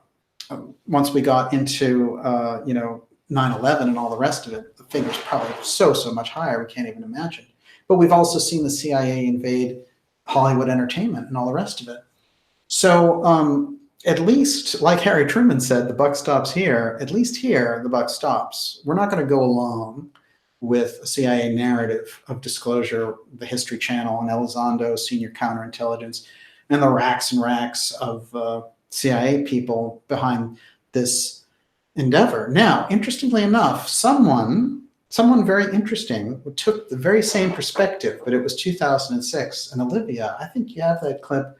This is going to be very interesting for people who are listening now and hearing all this stuff from Elizondo and TTSA about how great the CIA is. I'd like to hear this little clip from 2006, and then I'll tell you who says it. Go for it. It's not playing. The CIA and the mob killed one of the best presidents of all time. I have it in this book. It's crazy. You believe it? I know so. Okay, so that was Tom DeLonge in 2006 saying that the CIA had assassinated President Kennedy. So a decade later, he comes out and says the CIA are heroes who are fighting aliens on our behalf. So what happened in the 10 years in between? That's a very important thing, I think, for us to discover. And how do you go from understanding that one essential truth about the CIA to now being their main promoter when it comes to the UFO file? These are the types of answers I think that we need to get. So with that, Miss Olivia, I'm going to turn it over to you and your questions. Okay, well, first of all, I wanted to say it is David Tormina's birthday today. Hey, that's and he's great. a great friend to the show and a great friend to me. So happy birthday. And well, David Tormina, I want to say this about him on Twitter. He does a lot of open source research on Twitter, more than a lot of people, actually. So he's great, and happy birthday. And what is that? What sign does that make him? Aries. Aries. Wow, fantastic. Okay, and so we're going to start with his question, okay. Which is, DJ, if presidents can't thwart the influence of the CIA, who can and how? The public can, by supporting officials like the president or whoever happens to be in the crosshairs of the CIA. So, this is a very interesting question, which is, how do you publicly make a difference on this? And a lot of people fundamentally understand this. This is very interesting to me. That, the CIA fundamentally has proven to be dishonest. And they've proven in political mess after political mess to have gotten us into these situations with very, very little really push back on that. You know, you don't see a lot of CIA people being really held up in the media. There are clandestine operations. Spycraft's not easy. Okay, I understand that, and things will happen there. But they're absolute control over the media by being able to say, look, you know, when someone sees something in the New York Times and says, from an unspecified source, that's the CIA. And so these people don't want to lose that connection. In many cases, a connection with the CIA can make a career. So it's a very tricky thing. But fundamentally, on the public side, I think that people understand that this isn't an organization that you would think in a million years would tell the truth. I mean, you know, they haven't for 70 years. Why would they start now? So I think there is that public understanding that if someone from the CIA comes out and says it, now they've been engaged in a program of rehabilitating their image and really using 9/11 to do that through programs like Homeland and all the rest of it, which really portray these CIA people as unimpeachable. And this is the milieu that this whole Elizondo story comes out of. They're using Elizondo as, you know, he's one of these heroes who were fighting aliens. And so what if your 20 trillion disappeared? You know, they were the good guys and they were fighting monsters or whatever. I mean, it's really a joke. And I think public awareness is what can thwart an intel psychological operation like that. So they have a long history. Remember, they have a lot of advanced history on this one. Okay. Okay, a cult fan. Please ask Daniel what disclosure would look like. Is it actually something that could ever be, quote, given to the masses, given the spiritual and technological nature of the UFO file? I don't think the government can give disclosure. I think that disclosure is the culture and the society moving into a position where they just understand something, their minds adjust to it better, and there's something in the zeitgeist that just kind of produces a result. Very much like when the Berlin Wall fell and all that, you know, all these years of planning and trying to make those things happen, nothing happened. But there was a certain point where people desired freedom more than feared the restraints from the oppressors, and it just was in the zeitgeist. You know, there were even astrological elements involved. But I think what we're looking at now is we're going into space large scale. We've got the space fence involved. We've got this incredible apparatus in space for space mining. There's a space economy that's brewing. And they know when people get up there, they're going to have a much better look at the UFO craft. And so they're going to have to be able to explain it somehow. So I think what they're trying to do is position it as a threat. And their version of disclosure is basically, let's make people afraid of it. And also, they've done a lot of things in studying it where they've said, the religious crowd really won't buy the UFO thing, you know, because of the nature of their training. So what we'll do is, for them, we'll have this whole UFOs as demons thing. You know, we'll refer to the fact that there are demons out there. So this is the way they've worked it, and they have a really large-scale problem. But certainly, the working with in the fashion of people like John Mack, like Stanton Friedman, who wanted to bring the truth out, that really gets us to the next place. It's part of a zeitgeist action. It has nothing to do with some heroic figure in the CIA saying, I'm going to come out and give you disclosure. If anything, as we know, the last place you'd look for disclosure would be the CIA. This is what amazes me in relation to the TTSA. I mean, you know, you'd really, that would really be the last place to go. Okay. Okay, Aether. Does the CIA play any role in the control, direction, and management of the Men in Black towards the silence of UFO experiencers among the public? Well, here's the thing. Helms, Richard Helms, who was the director under Johnson and Nixon, and went on to, when he was kind of fired by Nixon, he went on to become the ambassador to Iran shortly before the Iranian Revolution. That's some interesting timing. But he headed up groups that studied things like telepathy. And he did, you know, that whole, he was the precursor for the remote viewing stuff that Puthoff got involved with in the 70s. And it is very interesting that we have that on record. Of course, the whole psychic detective aspect. What we've seen in relation to the Men in Black is this whole idea of the astral agency. And we brought that forward on this program, and it's just people like Helms who studied that, who were really into the occult aspect and trying to figure out how they could use that for CIA methods. The Men in Black come out of that program, but it's a deep, deep faction inside of what I refer to on this program in the X series as X Protect. And I think the X Protect group is where the Men in Black aspect resides, and I do think that they use astral projection and things like that in order to accomplish that type of intimidation. Very interesting subject. I've done a few episodes on it. I highly recommend them.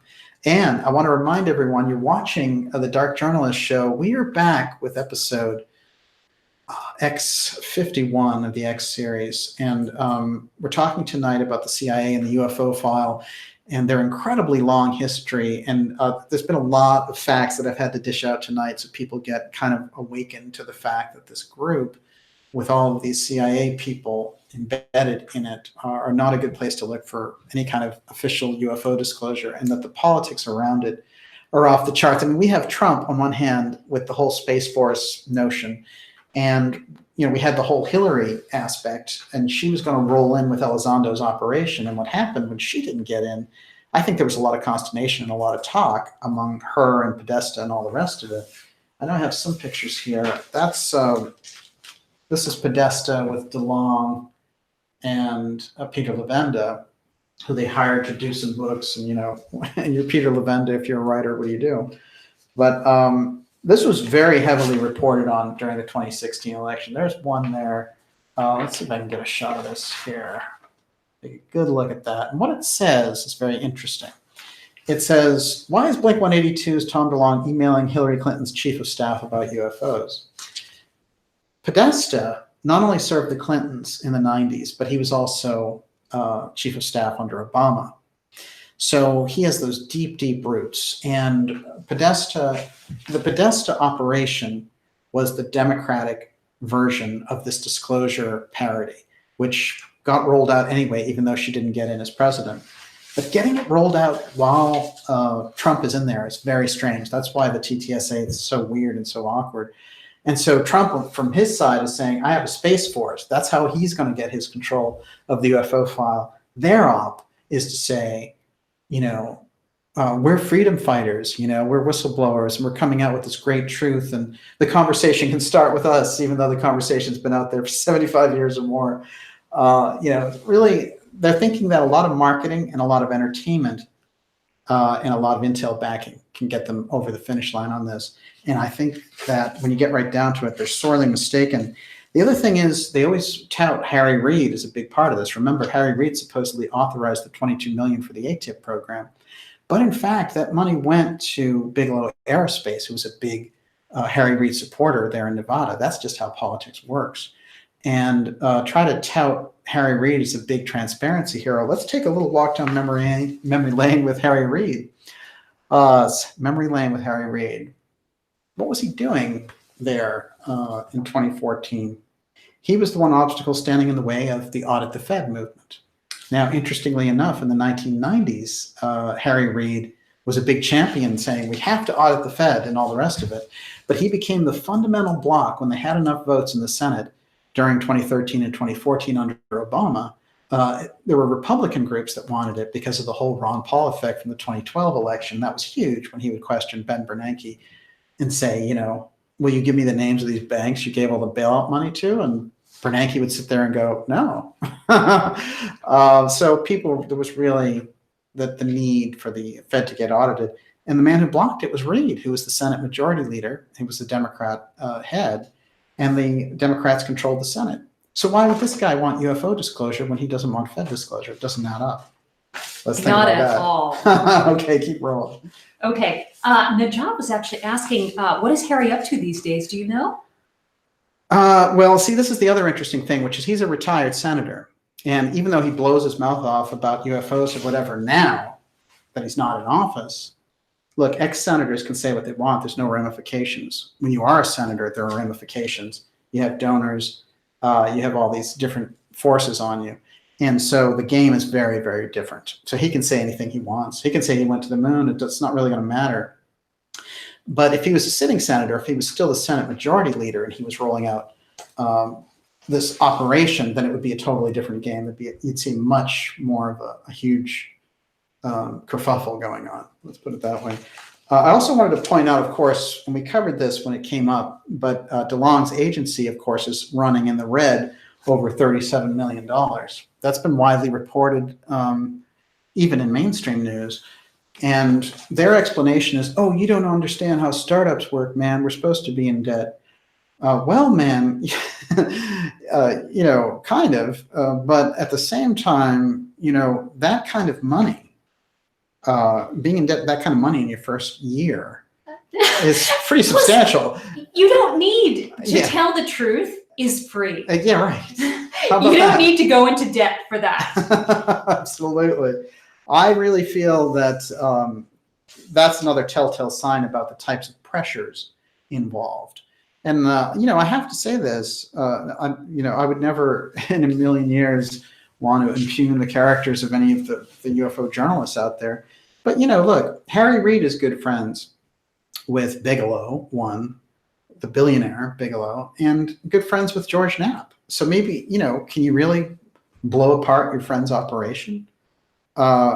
Leslie Kean, you know, is a great writer. Her Military UFOs book is one of my favorite books of all time, and I like her. But just to acknowledge political pressures that could be involved, her uncle is Governor Thomas Kean from New Jersey, who headed up the 9/11 Council. So, you know, look, there's political pressures involved in something like this. And the fact that these people jumped on board when all the answers weren't there in relation to Elizondo and what the op was and that weird program, ATIP, and $22 million for 5 years, that's not a lot of money, right? That's enough money in the Pentagon to go have coffee and talk about this stuff. So something very, very strange. And also that Bigelow was the one who got the money, and he was a Reid donor. I mean, if anything, I wonder sometimes if this wasn't preemptive of finding out just how dirty some of those exchanges are. So, you know, I think if anything, we need to take a really tough look at what's going on. You know, if you want deep state, look, get entertainment, right? You have a rock star guy. Get politics, right? You have Harry Reid, a compromised politician from Nevada, okay? I mean, Nevada, we know they play rough. They held host to the mafia for 50 years. That's where the foundation was from. Harry Reid is a Mormon, on one hand, deeply CIA connected. And on the other hand, he is someone who has been basically compromised in Nevada politics for so many years and the Senate Majority Leader. I mean, these are power positions. So I think with all these factors involved, the thing needs to be looked at in a much more serious fashion. And this whole fluffy thing about the History Channel rolling out, you know, America's UFO program, this has nothing to do with America. It's the CIA's program. It's nothing to do with legitimate UFO research at all. So let's be clear on that. Yes. On that note, David Donaway says, the UFO file is bigger than the US since all governments suppress the information, yes. Surely the CIA is an expression and function of the deep state, serves as a larger agenda than control of America. Yeah, absolutely. I would say America has the lead on the UFO file, and I would say Russia's a close second. Those two are neck and neck with it, and I think we see that play out a lot. I think even the Venezuela thing, as we're going to get into for April, with April being the hot zone month, so much of the Venezuelan crisis and the Russian-American tensions are about things relating to the hot zone as well. So I think there's things below the surface that we're not seeing that are causing a lot of the tensions that are going on. Remind everyone to go to darkjournalist.com, by the way, sign up for the newsletter. That'll keep us on track. We've been experiencing incredible, and I mean incredible, censorship in the independent media space. Every day I wake up and I see a new program has been pulled from Twitter, or a new YouTube channel has gone down or been demonetized or whatever it is. The only way to guarantee that kind of back and forth that we need to have certainly is for us to have that relationship. Sign up for the newsletter. It's free, and basically you'll get it once a week in your inbox. While you're there, subscribe to Dark Journalists. You know, get behind the things that we're doing in this program, because as you can see, very often we're like a lone outpost reporting some of these things, and I'd be happy for more people to get on board. But the topics, yes. Plus, we need to get a rug for the room to help with the echo. Exactly. There's the whole studio rug. No, but seriously, and we've made it incredibly affordable. That's the best way for you guys to get out there and support us. Go to darkjournalist.com, get on board with it, get behind it. Look, I can tell you for a fact that there's so many ways and means of controlling information right now. There are literally rooms full of computers that are bots that are meant to take down information like what we're reporting here. And they will show up on Twitter, they will show up on YouTube, casting down votes or pushing things aside when the heat gets too heavy. So that's the type of wall that we're up against. And so any support that you guys lend us is very appreciated. And we're happy to take the heat and the kitchen as long as you guys are behind us. Okay, so Chris Hey, that's another Harry Truman I did too. That's if you can't stand the heat, get out of the kitchen. That's Harry Truman, and then the buck stops here. Let's see if we can keep rolling. Okay.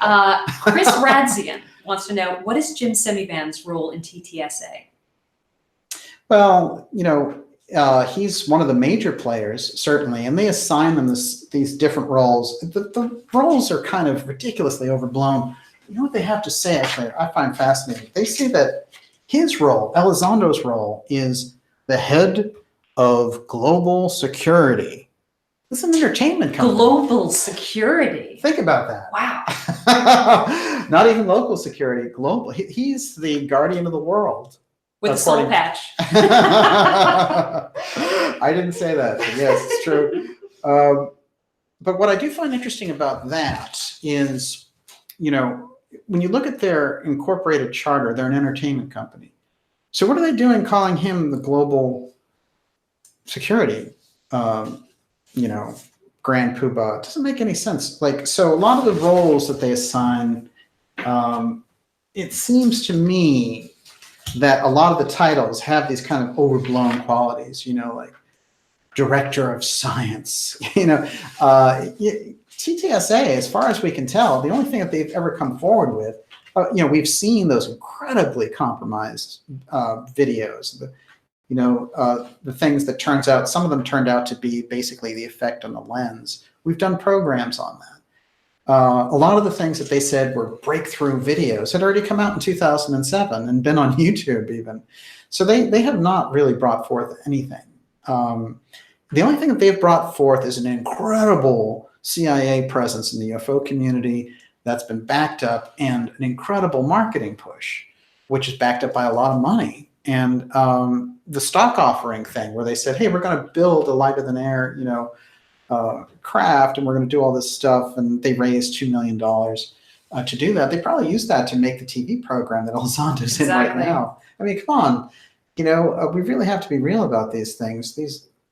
The idea of something is nice, but when you see a bunch of CIA people and you billionaires hanging around like Bigelow and stuff, I mean, that's not how you get results. That it doesn't work that way. You get results from good researchers who don't have those types of incentives, who are honest, who will ethically try to get at the truth, and you work with them and you develop cues for how the truth comes out and ways to spread it, and you develop based on the information. It builds on itself very much like a scientific experiment.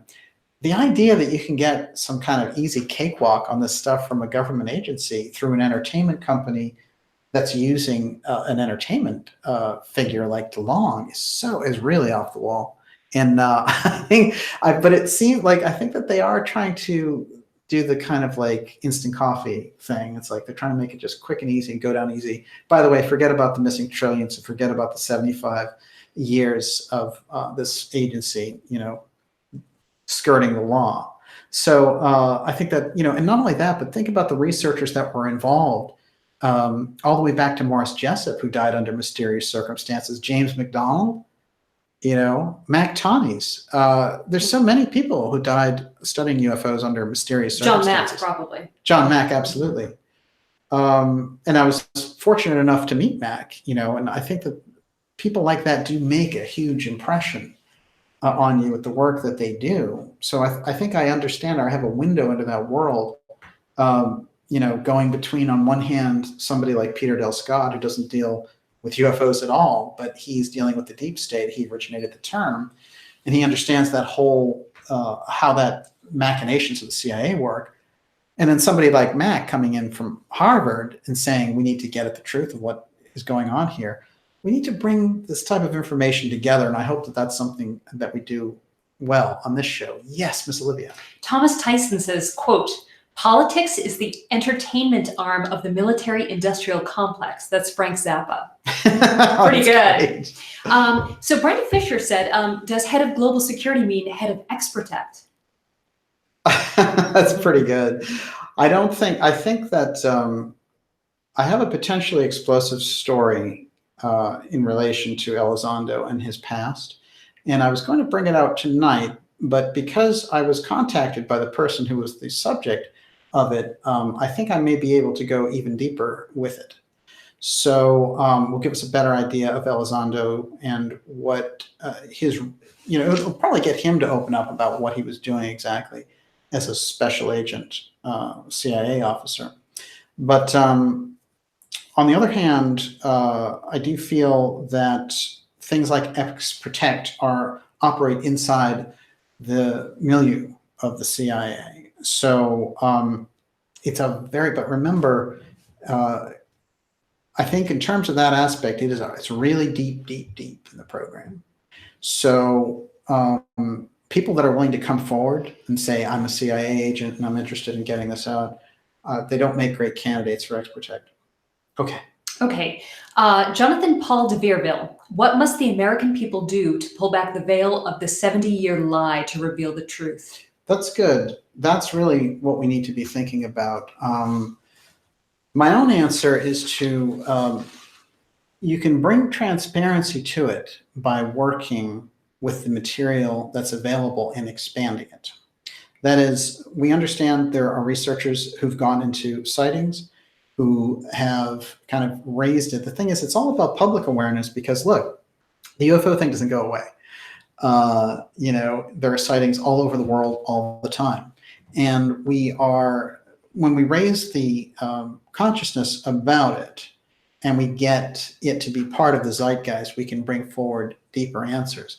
The way to get away from the kind of CIA control over a subject like this is not to accept and not to support the types of information or interference, and to actively push back on it and bring public pressure for them to be exposed when they come in to a field to try to dominate it. We see so many things going on now, and you could say, vaccines would be this incredible thing where you could look at the pharmaceutical pressures that are going on through the politicians, and the politicians then, hire out police arms to raid people. So there's so many issues that we could get into, and the UFO file being one of them. There are so many different dots that can be connected along this line. But when speaking specifically about the UFO file, I think that we have to understand that this is a long-standing push-pull between one group inside government that I've seen called X-Share and the X-Protect group. And the X-Protect group are always working on psychological operations. So it is literally the greater awareness and being able to identify those two forces for people that are looking into the issue. And also when people show up finding out about this mystery and trying to get into whatever is the UFO file, that they don't run first into a TTSA or get that kind of misinformation so that they're dumbed down into believing this kind of junk story from the CIA. Yes. Yeah, I would also say, unfortunately, what whistleblowers look like are people who are suicided and murdered or thrown in prison. They're not given their own TV shows for season after season after season. They're not allowed to travel the world doing conferences. X-Protect is too powerful for that. That's, it's not allowed. So, we need to acknowledge that. Obviously there's a sanctioned program It is very interesting, and we will take this up in another episode. But what I will say is there's a sanctioned program to feel out the public.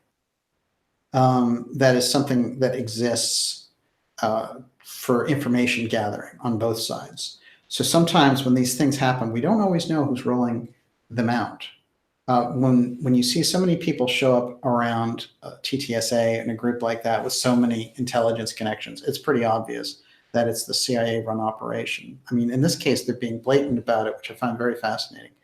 But I think that there is an effort on the X-Share side versus the X-Protect side, and that X-Protect blocks X-Share over and over again. And some of the ways that they can block them is by mimicking them, by saying, look, I'm coming out, I'm a whistleblower, I'm Elizondo, I'm ex-CIA, and I want to bring you the truth, using all the things that a real whistleblower would say, or that we've seen people come forward with. So yes.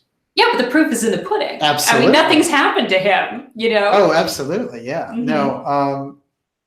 No, and I think really, if anyone really takes a look at the timeline he's developed and the rhetoric he's come out with, it's been incredibly inconsistent and can only be described as lying, bald-faced lying in some cases. So, I think that the CIA is being very true to form with the Elizondo operation. Yes. Yeah, what is that Elvis song? A little less conversation, a little more action. I think we should follow that advice. They're starting the conversation. Enough. We've had enough. We've had 70 years of conversation. Okay, so Blake Nickel, where does the breakaway civilization fit into the CIA? Well, this is very interesting. I never thought that the breakaway civilization was a sufficient enough term. I always thought that breakaway, it's really a breakaway group. And I think that in terms of the conversation that we have, look, if you've got advanced medicine, if you've got advanced technology, if you have, if you're working on that level, then you are kind of living in a different reality. If you understand the vast underground bases that they're building and working on, you're living in a different informed reality than the general public. And the idea basically is that we have this kind of public government on top, public leadership, and underneath it is the covert leadership. So you have covert and overt, and the covert side keeps stepping into the overt side and forcing public policy decisions to be changed. And so I feel like if we can understand when we see something move in society, like when we saw this whole thing come out about X-gender, which even a lot of trans people were really not on board with. They're like, what is going on here? And how the X-gender thing is to set up this whole transhumanist thing so that you can give robot rights. And this is how they operate. They're going in a few years in advance and saying, hey, aren't you for equal rights for all people? When what they're actually trying to do is create rights for robots. We have to be informed. And I think that it's these types of discussions that'll get us there. Okay, we'll take 2 more questions and then we're out. So choose wisely. Okay. By the way, you're watching the Dark Journalist program. We are on episode 51 of the X series. And a programming note, we're coming back next Friday at 7:30 p.m. to kick off the Hot Zone April, which is going to really study what's going on in the Caribbean in relation to these discoveries and advanced technology. So we certainly hope that you will join us.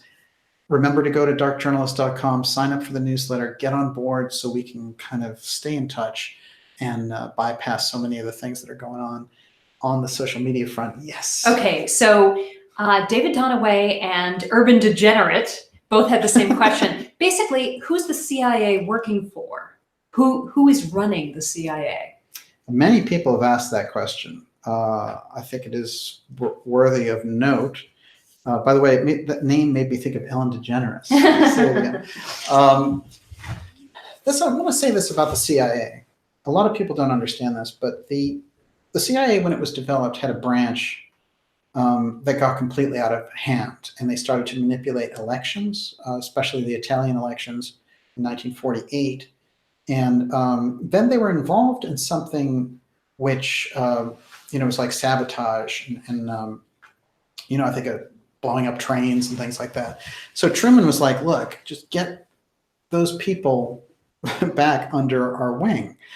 And what they did is they developed them and called them something ridiculously innocuous. It was the Office of Policy Coordination, OPC. Frank Wisner and his people, and the things that they would do and who was funding them to do it. Remember, the first leader there with the CIA, Walt Dulles, the first real power leader for the CIA, he was a Wall Street lawyer out of Sullivan and Cromwell. So that gives us a hint that the intelligence thing was being manipulated immediately by the Wall Street crowd. But the OPC, when they got reabsorbed into the CIA, they were the ones that did the covert things, like throwing elections and things like that. And when Truman said get them back under the wing of the CIA, they got incorporated in such a way that when Dulles was the leader of the CIA, he started to use them. And in fact, that aspect of the CIA took over the normal intelligence gathering aspects that the CIA was intended for. So I think that schism right there, where we created the National Security Act that creates the secret corridor of funding, there's the black budget. That's where things get out of the reach of the public. That's one. Two is this weird OPC and Dulles coming forward as a Wall Street lawyer running the CIA and incorporating this weird OPC covert operations group, really using them to, do things like get our Benz out of Guatemala and things that are just completely against, we even had to apologize for the CIA activity against Mossadegh in Iran in 1953 because we basically caused his own people to throw him out. So, we overthrew countries and all the rest of it, but really it's this OPC factor. So if we really want to understand the CIA, we have to understand how the OPC took over the CIA, and then we'll understand the beast that it became. Okay, we'll take one more. I just wanted to say, Daniel Natal says the CIA was created in Shanghai by people on the British Opium Corridor. It's long been run by British operatives. That's why they deposed Iran in 1953 when Iran threatened British petroleum. There's a whole history there. There's no question there's incredible interference from the UK in American politics and business. And I think looking at those things is definitely revealing. So I would actually agree with part of that. I'm dying to ask you this one question. I know I've asked a bunch from David Donaway tonight, but was there a UFO file in the 19th century? If not, why not? In the mystery schools, there was. Well, it's interesting because I was telling Olivia this earlier, which is Jules Verne wrote a book about going to the moon in 1863, I think. Basically like 100 years before it happened. And the idea was there was a cannon that was going to be shot from Florida that would get people to the moon. And it was 3 people that got there to the moon. And, we sent up 3 astronauts, and certainly they got sent out from Florida. So it makes you wonder the whole mystery school connection to how this works, because people like Verne and like Bulwer Lytton certainly had that mystery school connection. And, we've examined it through the Theosophical Society and Anthroposophy and the types of things that they were engaged in. So I think when we look at this, John Keely's work becomes part of the X technology that Theosophy hides. It's certainly legitimate if you want to look for a UFO file in the 19th century to look at groups like Theosophy and Anthroposophy, I would say. They were giving us hints. And the Rosicrucians in general, I think, also trying to get that information out. And of course, we're going to have many more shows going more in depth on anthroposophy in particular. Yes, I'll take one more question. Okay, Soft Alloy 07. Please ask DJ, is it safe to say the CIA is at odds with Trump, with legacy media attacking him to the degree that they have? There's a lot of things going on with President Trump. There's no question that in the beginning, the CIA was engaged in trying to remove him from office. There's no other way to put that. And that they spent 2 years, of course, Brennan was the lead man on MSNBC peddling this whole fantasy about Russiagate and all the rest. In fact, as it turned out, it was the Clinton campaign that was working with the Ukraine that looks like it was a much dicier operation than Russian interference. But in any case, yes is the answer. The CIA, it was the CIA versus Trump. But I do feel like that is changing, and I don't like it because there's a character of the Bushes moving in to the Trump administration, and we've seen it with Barr, the Attorney General, and Gina Haspel as CIA director, are both big Bush people. So I certainly hope the easing up of the CIA on Trump isn't related to the fact that he's working with the Bush's clan, but it's certainly worth keeping an eye on for sure.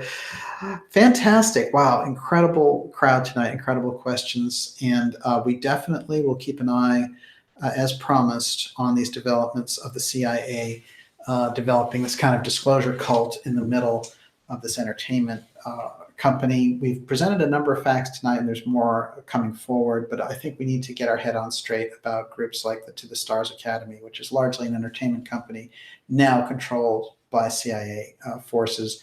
As you just look at their roster, they're all CIA people. I mean, it's not something that I invented. That just so happens to be the number of people that they have working at the corporation.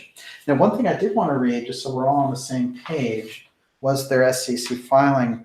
And there's some quick fact in there. Let's see if I can squeeze this in as like a big dust up at the end. You can go ahead and shoot me another one. Well, BV was asking, is the real space race actually an Antarctic X-Tech salvage race with Russia/China? Maybe Russia made some headway down there and spooked the Western deep state. Wow. Well, that's very interesting. It was a very informed question. The thing about the Antarctica part, I think it's very hard to get solid data there. And, we've had some whistleblowers come forward and talk, and it's tough. Let me tell you, it's tough. Intuitively, everyone knows there's something up there. I think that that's true. I think that that's absolutely true.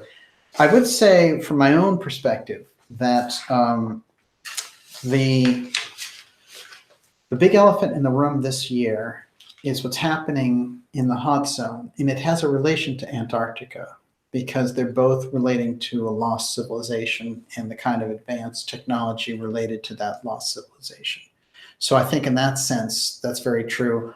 Also, you notice that there is that kind of tension standoff with Russia and the US in Antarctica, and now we have it again. It's like Cuban Missile Crisis 2 with Venezuela. That's not going so well, and it doesn't seem like cooler heads are prevailing. And gee, I wonder why.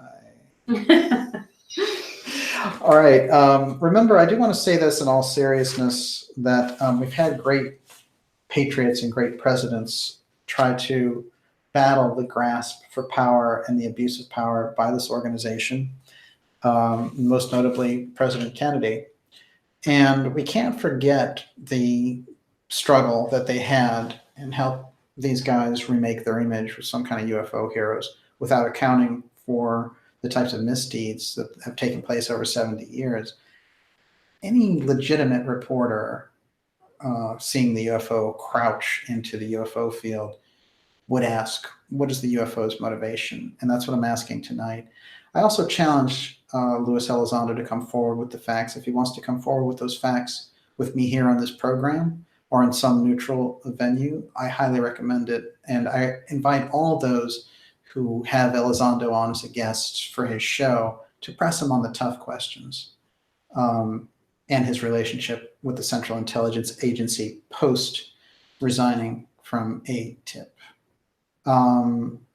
or actually post resigning from the Pentagon, and to kind of clear up a number of those things that he's put out there which don't add up, and the timeline that he's given which does not add up, relating to OSAP and ATIP and all the rest of it.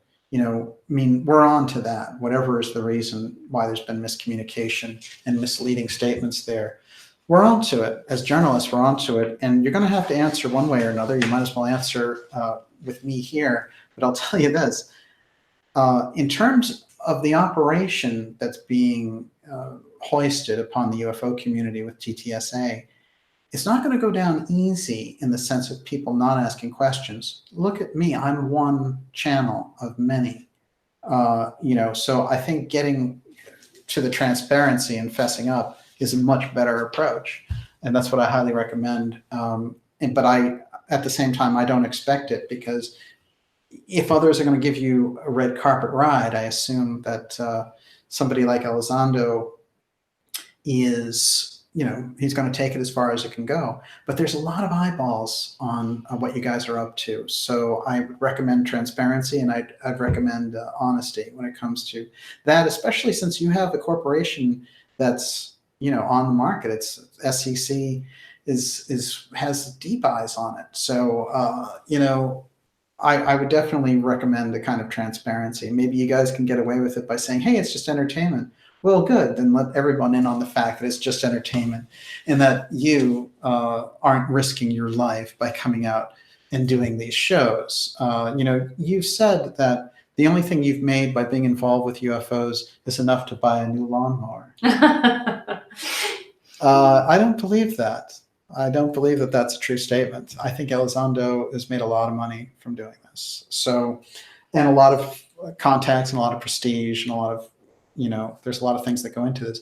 So what do I recommend, really? When at the end of the day, we've had people who have really been victims of these intelligence agencies and the abuse of power. And I don't recommend that on the UFO file side that we embrace an agency that would do that. I think it would be disastrous. So there's more to come in relation to this. And from a strict journalistic standpoint, remember, good journalism is often, especially investigative journalism, is often adversarial journalism. So keep that in mind. It's not personal, but we're going to get to the facts. That's the nature of the beast. And with that, Miss Olivia? I want to give a shout out to M from Seattle. Yes. Who gave us a very generous donation. And an incredible intel drop. Yes. There. Very, very interesting stuff. And thank you very much. It was appreciated. And we have some great people out there. I can't believe Daniel Natal is out there. I have not seen him in a while. Fantastic.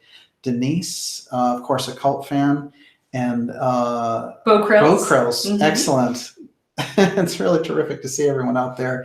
Gigi, and of course, earlier we had Carly from Dimensions and Beyond doing a great job out there with everyone. Grandma Tippy Toes, fantastic. Modwiz, excellent to see you. We will be back next week with a special on the Hot Zone next Friday at 7:30 p.m. And with that, Miss Olivia, the last word is yours.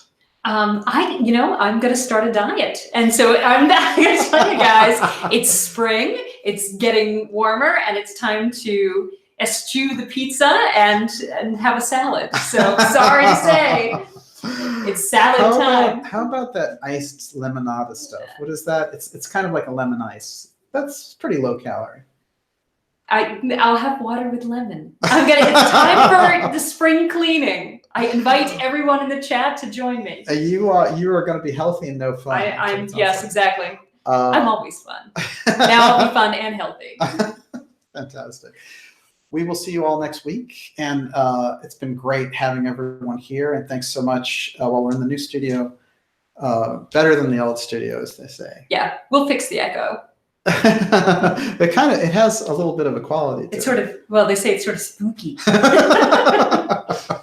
It's like a visit to Superstition Mountain. So it's great to see everyone out there, and I saw Deep State Kate out there as well. Fantastic to see you. Najad, excellent. We will see you all next week. Okay, thanks everybody. Lemon.